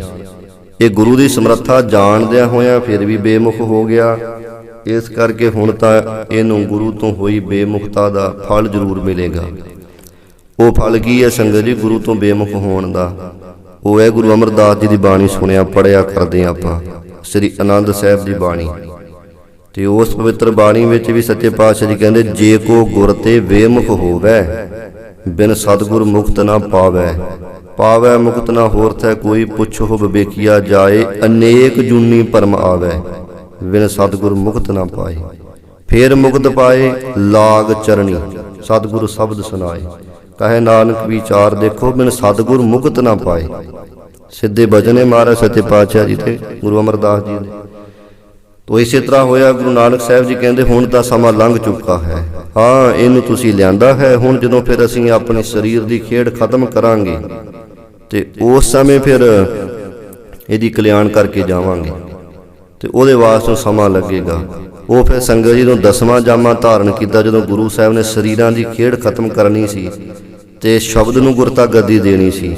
ਉਸ ਸਮੇਂ ਦੱਖਣ ਦੀ ਧਰਤੀ ਤੇ ਜਾ ਕੇ ਕਲਗੀਧਰ ਪਾਤਸ਼ਾਹ ਜੀ ਨੇ ਫਿਰ ਸਾਹੇ ਦਾ ਸ਼ਿਕਾਰ ਕੀਤਾ ਸੀ, ਜਿੱਥੇ ਗੁਰਦੁਆਰਾ ਸ਼ਿਕਾਰ ਘਾਟ ਬਣਿਆ ਹੋਇਆ ਹਜੂਰ ਸਾਹਿਬ ਜਦੋਂ ਜਾਂਦੇ ਆਪਾਂ। ਉੱਥੇ ਭਾਈ ਦਇਆ ਸਿੰਘ ਜੀ ਨੇ ਬੇਨਤੀ ਕੀਤੀ ਮਹਾਰਾਜ ਆਪ ਤਾਂ ਸ਼ੇਰਾਂ ਦਾ ਸ਼ਿਕਾਰ ਕਰਨ ਵਾਲੇ ਹੋ, ਅੱਜ ਸਹੇ ਪਿੱਛੇ ਇੰਨਾ ਘੋੜਾ ਦੜਾਇਆ। ਤੁਮਾਰੇ ਕਹਿੰਦੇ ਇਹਦੇ ਨਾਲ ਪਿਛਲੇ ਜਨਮਾਂ ਦਾ ਕੁਝ ਲੈਣ ਦੇਣ ਸੀ। ਪੁੱਛਿਆ ਫਿਰ ਮਹਾਰਾਜ ਦੱਸੋ, ਤੇ ਫਿਰ ਉਹ ਸਾਰੀ ਕਹਾਣੀ ਮਹਾਰਾਜ ਜੀ ਨੇ ਸੁਣਾਈ ਕਿ ਪਹਿਲੇ ਪਾਤਸ਼ਾਹ ਗੁਰੂ ਨਾਨਕ ਸਾਹਿਬ ਜੀ ਨੇ ਇਹ ਵਾਅਦਾ ਕੀਤਾ ਸੀ ਹੁਣ ਅਸੀਂ ਸਰੀਰਾਂ ਦੀ ਖੇਡ ਖਤਮ ਕਰਨੀ ਸੀ, ਇਸ ਕਰਕੇ ਉਹ ਵਾਅਦਾ ਪੂਰਾ ਕਰਨ ਦੇ ਲਈ ਇਹਦਾ ਹੁਣ ਭਲਾ ਕੀਤਾ ਹੈ। ਤੋ ਇਹਦਾ ਕਿਰਤ ਕਰਮ ਕੇ ਵਿਛੁੜੇ। ਕਹਾਣੀ ਕੀ ਹੋਈ ਸੰਗਤ ਜੀ? ਬਸ ਇੱਕ ਦਿਨ ਇੱਕ ਕੁਝ ਕੁ ਮਿੰਟ ਵਾਸਤੇ ਗੁਰੂ ਨਾਨਕ ਦੇਵ ਜੀ ਤੋਂ ਆਪਣੇ ਘਰ ਦਾ ਦਰਵਾਜ਼ਾ ਬੰਦ ਕਰ ਲਿਆ ਤੇ ਫਿਰ 10 ਸਾਲ ਦੇ ਵਿੱਚ 239 ਸਾਲ ਲੱਗੇ। ਆਪਾਂ ਪੜ੍ਹਿਆ ਜੀਵਨ ਮਹਾਰਾਜ ਦਾ। ਚਲੋ ਜੇ 200 ਸਾਲ ਵੀ ਲਾਈਏ 200 ਸਾਲਾਂ ਤੱਕ ਉਹ ਵਿਚਾਰਾ ਭਟਕਦਾ ਹੀ ਰਿਹਾ। 200 ਸਾਲ ਥੋੜੇ ਹੁੰਦੇ ਕਿਤੇ। ਤੇ ਫਿਰ ਜਾ ਕੇ ਉਹਦੀ ਕਲਿਆਣ ਹੋਈ। ਉਹ ਵੀ ਗੁਰੂ ਮੇਹਰ ਦੇ ਘਰ ਵਿੱਚ ਆ ਗਿਆ। ਉਹ ਵੀ ਜੇ ਸ਼ਰਨ ਵਿੱਚ ਆ ਗਿਆ ਸੀ ਅਖੀਰ ਤੇ ਆਪਾਂ ਕਿੰਨੇ ਬੇਮੁਖ ਹੋ ਰਹੇ ਗੁਰੂ ਤੋਂ। ਤੇ ਆਪਾਂ ਤਾਂ ਗੁਰੂ ਦੀ ਸ਼ਰਨ ਵਿੱਚ ਆਉਣੇ ਹੀ ਨਹੀਂ, ਫਿਰ ਸਾਡਾ ਕਿੱਥੇ ਭਲਾ ਹੋਏਗਾ। ਤੋ ਗੁਰੂ ਅਰਜਨ ਦੇਵ ਮਹਾਰਾਜ ਜੀ ਦੱਸ ਰਹੇ ਨੇ ਕਿ ਇਹ ਮੇਰੇ ਪਰਮੇਸ਼ਰ ਕਿਰਤ ਕਰਮ ਕੇ ਵਿਛੁੜੇ। ਮਹਾਰਾਜ ਅਸੀਂ ਆਪਣੇ ਕੀਤੇ ਹੋਏ ਕਰਮਾਂ ਕਰਕੇ ਤੇਰੇ ਨਾਲੋਂ ਵਿਛੜ ਗਏ ਹਾਂ। ਆਪ ਕਿਰਪਾ ਕਰੋ ਹੁਣ ਮੇਰੇ ਵਾਹਿਗੁਰੂ ਸਾਨੂੰ ਮੇਲ ਲਓ ਆਪਣੇ ਚਰਨਾਂ ਨਾਲ। ਮਹਾਰਾਜ ਚਾਰੇ ਕੁੰਟ ਕੀ ਦਿਸ਼ਾਵਾਂ ਦੇ ਵਿੱਚ ਦਹਿ ਦਿਸ ਦਸੇ ਜਿਹੜੀਆਂ ਦਿਸ਼ਾਵਾਂ ਮੰਨੀਆਂ ਹੋਈਆਂ ਇਹਨਾਂ ਵਿੱਚ ਮੈਂ ਭਰਮਦਾ ਰਿਹਾ। ਜਨ 4 ਕੁੰਟ ਤੋਂ ਭਾਵ ਲਿਆ ਜਾਂਦਾ ਚਾਰੇ ਖਾਣੀਆਂ ਦਾ। ਅੰਡਜ ਜੇਰਜ ਸੇਤਜ ਉਤਪੁਜ। ਮਹਾਰਾਜ ਇਹਨਾਂ ਸਾਰੇ ਖਾਣੀਆਂ ਦੇ ਵਿੱਚ ਮੈਂ ਭਰਮਦਾ ਰਿਹਾ ਹਾਂ। ਦਹਿ ਦਿਸ ਤੋਂ ਭਾਵ ਲਿਆ ਜਾਂਦਾ 84 ਲੱਖ ਜੂਨਾਂ ਦਾ। ਮਹਾਰਾਜ 84 ਲੱਖ ਜੂਨਾਂ ਦੇ ਵਿੱਚ ਹੀ ਚਾਰੇ ਖਾਣੀਆਂ ਕਰਕੇ ਜਿਹੜੀਆਂ ਬਣੀਆਂ ਹੋਈਆਂ ਇਹਨਾਂ ਵਿੱਚ ਮੈਂ ਭਰਮ ਰਿਹਾ ਹਾਂ। ਜਾਂ 4 ਕੁੰਟ ਤੋਂ ਭਾਵ ਹੈ ਸਾਡੇ ਅੰਤःਕਰਨ ਦੇ 4 ਭੇਦ ਹੈ, ਮਨ ਬੁੱਧ ਚਿੱਤ ਹੰਕਾਰ। ਮਹਾਰਾਜ ਇਹਨਾਂ ਦੇ ਵਿੱਚ ਮੇਰੀ ਬਿਰਤੀ ਭਰਮਦੀ ਰਹਿੰਦੀ ਹੈ। ਤੇ ਦਹਿ ਦਿਸ ਤੋਂ ਭਾਵ ਜਿਹੜੇ ਆਪਣੇ 10 ਇੰਦਰੇ ਨੇ ਤੋ ਇਹਨਾਂ ਇੰਦਰੀਆਂ ਦੇ ਵਿੱਚ ਹੀ ਮਹਾਰਾਜ ਮੇਰੀ ਬਿਰਤੀ ਭਰਮਦੀ ਰਹਿੰਦੀ ਹੈ। ਇਹ ਮਹਾਰਾਜ ਮੈਂ ਤਾਂ ਥੱਕ ਹਾਰ ਕੇ ਹੁਣ ਤੁਹਾਡੀ ਸ਼ਾਮ ਸ਼ਰਨ ਦੇ ਵਿੱਚ ਆ ਗਿਆ ਹਾਂ। ਹੁਣ ਸਤਿਗੁਰੂ ਸੱਚੇ ਪਾਤਸ਼ਾਹ ਦੱਸਦੇ ਆ ਗੁਰਸਿੱਖੋ ਜਿਵੇਂ ਧੇਨ ਗਾਂ ਜਿਹੜੀ ਹੁੰਦੀ ਹੈ ਨਾ ਦੁੱਧ ਤੋਂ ਬਾਹਰੀ ਬਿਨਾ ਹੋਵੇ, ਉਹ ਗਾਂ ਥੋੜੀ ਵਿਚਾਰੀ ਕਿਤੇ ਕੰਮ ਆਉਂਦੀ ਨਾ ਤਾਂ ਉਸ ਗਾਂ ਤੋਂ ਕੋਈ ਬੈਲਾਂ ਵਾਲਾ ਕੰਮ ਹੀ ਲਿਆ ਜਾਂਦਾ। ਆ ਦੇਖਦੇ ਨਾ ਜਿਹੜੀ ਸੰਗਤ ਜੀ ਗਾਂ ਦੁੱਧ ਤੋਂ ਹਟ ਜਾਵੇ ਫੰਡਰ ਹੋ ਜਾਵੇ ਆ ਕਿਵੇਂ ਗਲੀਆਂ ਬਾਜ਼ਾਰਾਂ 'ਚ ਫਿਰਦੀ ਰਹਿੰਦੀ ਹੈ। ਛੱਡ ਦਿੰਦੇ ਆ ਲੋਕ। ਕਿੰਨਾ ਉੱਥੇ ਇਹਨਾਂ ਦਾ ਪਿਆ ਹੁੰਦਾ ਭੀੜ ਭੜਾਸਾ ਜਿਹਾ ਆਪਾਂ ਬਾਜ਼ਾਰਾਂ 'ਚ ਆਮ ਹੀ ਦੇਖਦੇ ਹਾਂ। ਤੋ ਇਦਾਂ ਹੀ ਗੁਰੂ ਸਾਹਿਬ ਨੇ ਦ੍ਰਿਸ਼ਟਾਂਤ ਦਿੱਤਾ ਹੈ ਕਿ ਜਦੋਂ ਗਾਂ ਖਾਲੀ ਹੋ ਜਾਵੇ ਦੁੱਧ ਤੋਂ ਬਿਨਾ ਹੋ ਜਾਵੇ ਫਿਰ ਕਿਸੇ ਕੰਮ ਨਹੀਂ ਆਉਂਦੀ। ਇਦਾਂ ਹੀ ਅੰਤਰੀਵ ਭਾਵ ਵਿੱਚ ਗਾਂ ਕਿਹੜੀ ਹੈ ਸਾਡੀ ਆ ਦੇਹੀ ਆ ਸਰੀਰ ਤੇ ਦੁੱਧ ਕਿਹੜਾ ਨਿਸ਼ਕਾਮ ਕਰਮ ਜਿਹੜੇ ਕਰਨੇ ਸੀ। ਪਰ ਕਹਿੰਦੇ ਨਿਸ਼ਕਾਮ ਕਰਮਾਂ ਤੋਂ ਬਿਨਾਂ ਜਿਹੜਾ ਇਹ ਸਰੀਰ ਹੈ ਨਾ, ਇਹ ਵੀ ਕਿਸੇ ਕੰਮ ਨਹੀਂ ਆਉਂਦਾ। ਸਾਖ ਕੁਮਲਾਵਤੀ। ਫਿਰ ਦੂਜਾ ਦ੍ਰਿਸ਼ਟਾਂਤ ਦਿੰਦੇ, ਮਹਾਰਾਜ ਕਹਿੰਦੇ ਜਿਵੇਂ ਪਾਣੀ ਤੋਂ ਬਿਨਾਂ ਖੇਤੀ ਕੁਮਲਾ ਜਾਂਦੀ ਹੈ। ਨਾਹੀ ਦਾਨ। ਫਿਰ ਜ਼ਿਮੀਂਦਾਰ ਜਿਹਦਾ ਸੰਗਤ ਜੀ ਧਾਨੀ ਉੱਥੋਂ ਆਉਣਾ ਸੀ, ਫਸਲ ਵੱਢਣੀ ਸੀ, ਪਾਕੀ ਹੋਈ, ਬੋਲ ਲਾਉਣੇ ਸਨ, ਮੰਡੀ ਸੁੱਟਣੇ ਸੀ ਦਾਣੇ, ਉੱਥੋਂ 4 ਪੈਸੇ ਆਉਣੇ ਸੀ। ਤੇ ਜਦੋਂ ਫਸਲ ਹੀ ਨਹੀਂ ਹੋਈ ਤੇ ਫਿਰ ਉਹ 4 ਪੈਸੇ ਕਿਵੇਂ ਆਉਣੇ? ਪਾਣੀ ਤੋਂ ਬਿਨਾਂ ਕਹਿੰਦੇ ਜਿਵੇਂ ਫਸਲ ਸੜ ਗਲ ਜਾਂਦੀ ਹੈ। ਤੋ ਉਪਜੈ ਨਾਹੀ ਦਾਮ, ਦਾਮ ਨਾ ਦਮੜੀ ਦਾ, ਪੈਸਿਆਂ ਦਾ। ਪੈਸੇ ਕਿੱਥੋਂ ਉਹਨੇ ਲਾਭ ਦੇਣਾ ਸੀ, ਫਿਰ ਪੈਦਾ ਨਹੀਂ ਹੋਇਆ ਲਾਭ। ਇਸੇ ਤਰ੍ਹਾਂ ਖੇਤੀ ਕਿਹੜੀ ਹੈ? ਸ਼ੁਭ ਗੁਣਾਂ ਦੀ ਖੇਤੀ ਹੈ। ਤੇ ਪਾਣੀ ਕਿਹੜਾ ਹੈ? ਵਾਹਿਗੁਰੂ ਦੇ ਪ੍ਰੇਮ ਦਾ। ਪਰਮੇਸ਼ਰ ਦੇ ਪ੍ਰੇਮ ਤੋਂ ਬਿਨਾਂ ਜਿਹੜੇ ਸਾਡੇ ਗੁਣ ਹੈ ਨਾ, ਇਹ ਵੀ ਸਾਰੇ ਗੁਣ ਸੰਗਤ ਜੀ ਖਤਮ ਹੀ ਹੋ ਜਾਂਦੇ ਆ। ਜੇ ਅੰਦਰ ਹੈ ਹੀ ਨਹੀਂ ਕੁਝ, ਪ੍ਰੇਮ ਹੀ ਨਹੀਂ ਰੱਬ ਦਾ, ਤੇ ਸਾਡੇ ਅੰਦਰੋਂ ਚੰਗੇ ਗੁਣ ਵੀ ਹੌਲੀ ਹੌਲੀ ਖਤਮ ਹੁੰਦੇ ਜਾਂਦੇ ਨੇ। ਤੋ ਉਪਜੈ ਨਾਹੀ ਦਾਮ, ਤੋ ਲਾਭ ਕਿਹੜਾ ਸੀ? ਮੁਕਤੀ ਦਾ। ਤੇ ਮੁਕਤੀ ਦਾ ਲਾਭ ਕਿੱਥੋਂ ਪ੍ਰਾਪਤ ਹੋਣਾ ਸੀ? ਇਹ ਭਾਈ ਜਿੰਨਾ ਚਿਰ ਉਹ ਨਾਹ ਪਤੀ ਪਰਮੇਸ਼ਰ ਜਿਹੜਾ ਨਹੀਂ ਮਿਲਦਾ, ਉਹਨਾਂ ਚਿਰ ਕਿੱਥੋਂ ਆਪਾਂ ਸਥਿਤੀ ਪਾ ਲਵਾਂਗੇ। ਇਹ ਮਹਾਰਾਜ ਜੀ ਦੁਨਿਆਵੀ ਦ੍ਰਿਸ਼ਟਾਂਤ ਲੈ ਕੇ ਦੱਸਦੇ, ਜਿਵੇਂ ਪਤੀ ਪਤਨੀ ਦਾ ਰਿਸ਼ਤਾ ਹੈ, ਤੇ ਨਵਾਂ ਵਿਆਹ ਹੋਇਆ, ਪਤੀ ਦਾ ਵਿਛੋੜਾ ਪੈ ਗਿਆ, ਪਤੀ ਪ੍ਰਦੇਸ਼ ਚਲਾ ਗਿਆ, ਤੇ ਕਹਿੰਦੇ ਉਹ ਜਿਹੜੀ ਹੁਣ ਘਰ ਵਾਲੀ ਹੈ, ਇਸਤਰੀ ਹੈ, ਉਹਦੇ ਮਨ ਵਿੱਚ ਕਿਵੇਂ ਟਿਕਾ ਆਵੇ ਜਿੰਨਾ ਚਿਰ ਉਹਦੇ ਪਾਸ, ਕਿਉਂਕਿ ਬੇਗਾਨੇ ਥਾਂ ਤੇ ਗਈ ਹੋਈ ਹੈ, ਤੋ ਉੱਥੇ ਹੁਣ ਆਪਣਾ ਹੋਰ ਕੋਈ ਹੈ ਨਹੀਂ ਹੈ ਇੱਕ ਪਤੀ ਤੋਂ ਬਿਨਾਂ। ਤੋ ਉਹ ਵੀ ਪ੍ਰਦੇਸ਼ ਚਲਾ ਗਿਆ, ਤੇ ਫਿਰ ਉਹਨੂੰ ਕਿਵੇਂ ਕਹਿੰਦੇ ਮਨ ਵਿੱਚ ਟਿਕਾ ਆਵੇ? ਨਹੀਂ ਆਉਂਦਾ। ਇਦਾਂ ਹੀ ਸਤਿਗੁਰੂ ਸੱਚੇ ਪਾਤਸ਼ਾਹ ਜੀ ਕਹਿੰਦੇ ਐ, ਆ ਜੀਵਾਂ ਨੂੰ ਜਿੰਨਾ ਚਿਰ ਵਾਹਿਗੁਰੂ ਨਹੀਂ ਮਿਲਦਾ ਹੈ ਪਰਮੇਸ਼ਰ, ਉਹਨਾਂ ਚਿਰ ਟਿਕਾ ਨਹੀਂ, ਉਹਨਾਂ ਚਿਰ ਜੂਨਾਂ ਜੀ ਫਿਰ ਧੱਕੇ ਖਾਣਗੇ। ਇਹ ਭਾਈ ਜਿਸ ਘਰ ਦੇ ਵਿੱਚ ਉਹ ਵਾਹਿਗੁਰੂ ਪਤੀ ਪਰਮੇਸ਼ਰ ਨਹੀਂ ਪ੍ਰਗਟ ਹੋਇਆ, ਉਹ ਨਗਰ ਜਿਹੜੇ ਵੱਡੇ ਵੱਡੇ ਸ਼ਹਿਰ ਹੈ ਤੇ ਗ੍ਰਾਮ ਜਿਹੜੇ ਪਿੰਡ ਹਨ ਛੋਟੇ ਛੋਟੇ, ਉਹ ਤਾਂ ਭੱਠ ਕੀ ਹੈ, ਭੱਠੇ ਦੇ ਵਾਂਗ ਹੀ ਜਾਣੋ, ਤਪਦੇ ਹੋਏ ਜਾਣੋ ਤੁਸੀਂ। ਜਿਵੇਂ ਭੱਠਾ ਹੁੰਦਾ ਜਿੱਥੇ ਇੱਟਾਂ ਸੰਗਤ ਜੀ ਪੱਕਦੀਆਂ ਹਨ, ਤੇ ਉਹਦੇ ਵਿੱਚ ਕੀ ਹੈ? ਅੱਗ ਹੀ ਅੱਗ ਹੈ ਨਾ। ਮਹਾਰਾਜ ਕਹਿੰਦੇ ਉਹਦੇ ਸਮਾਨ ਤੁਸੀਂ ਜਾਣੋ। ਉਹ ਪਿੰਡ, ਉਹ ਸ਼ਹਿਰ ਜਿੱਥੇ ਵਾਹਿਗੁਰੂ ਪਰਮੇਸ਼ਰ ਨਹੀਂ ਪ੍ਰਗਟ ਹੋਇਆ।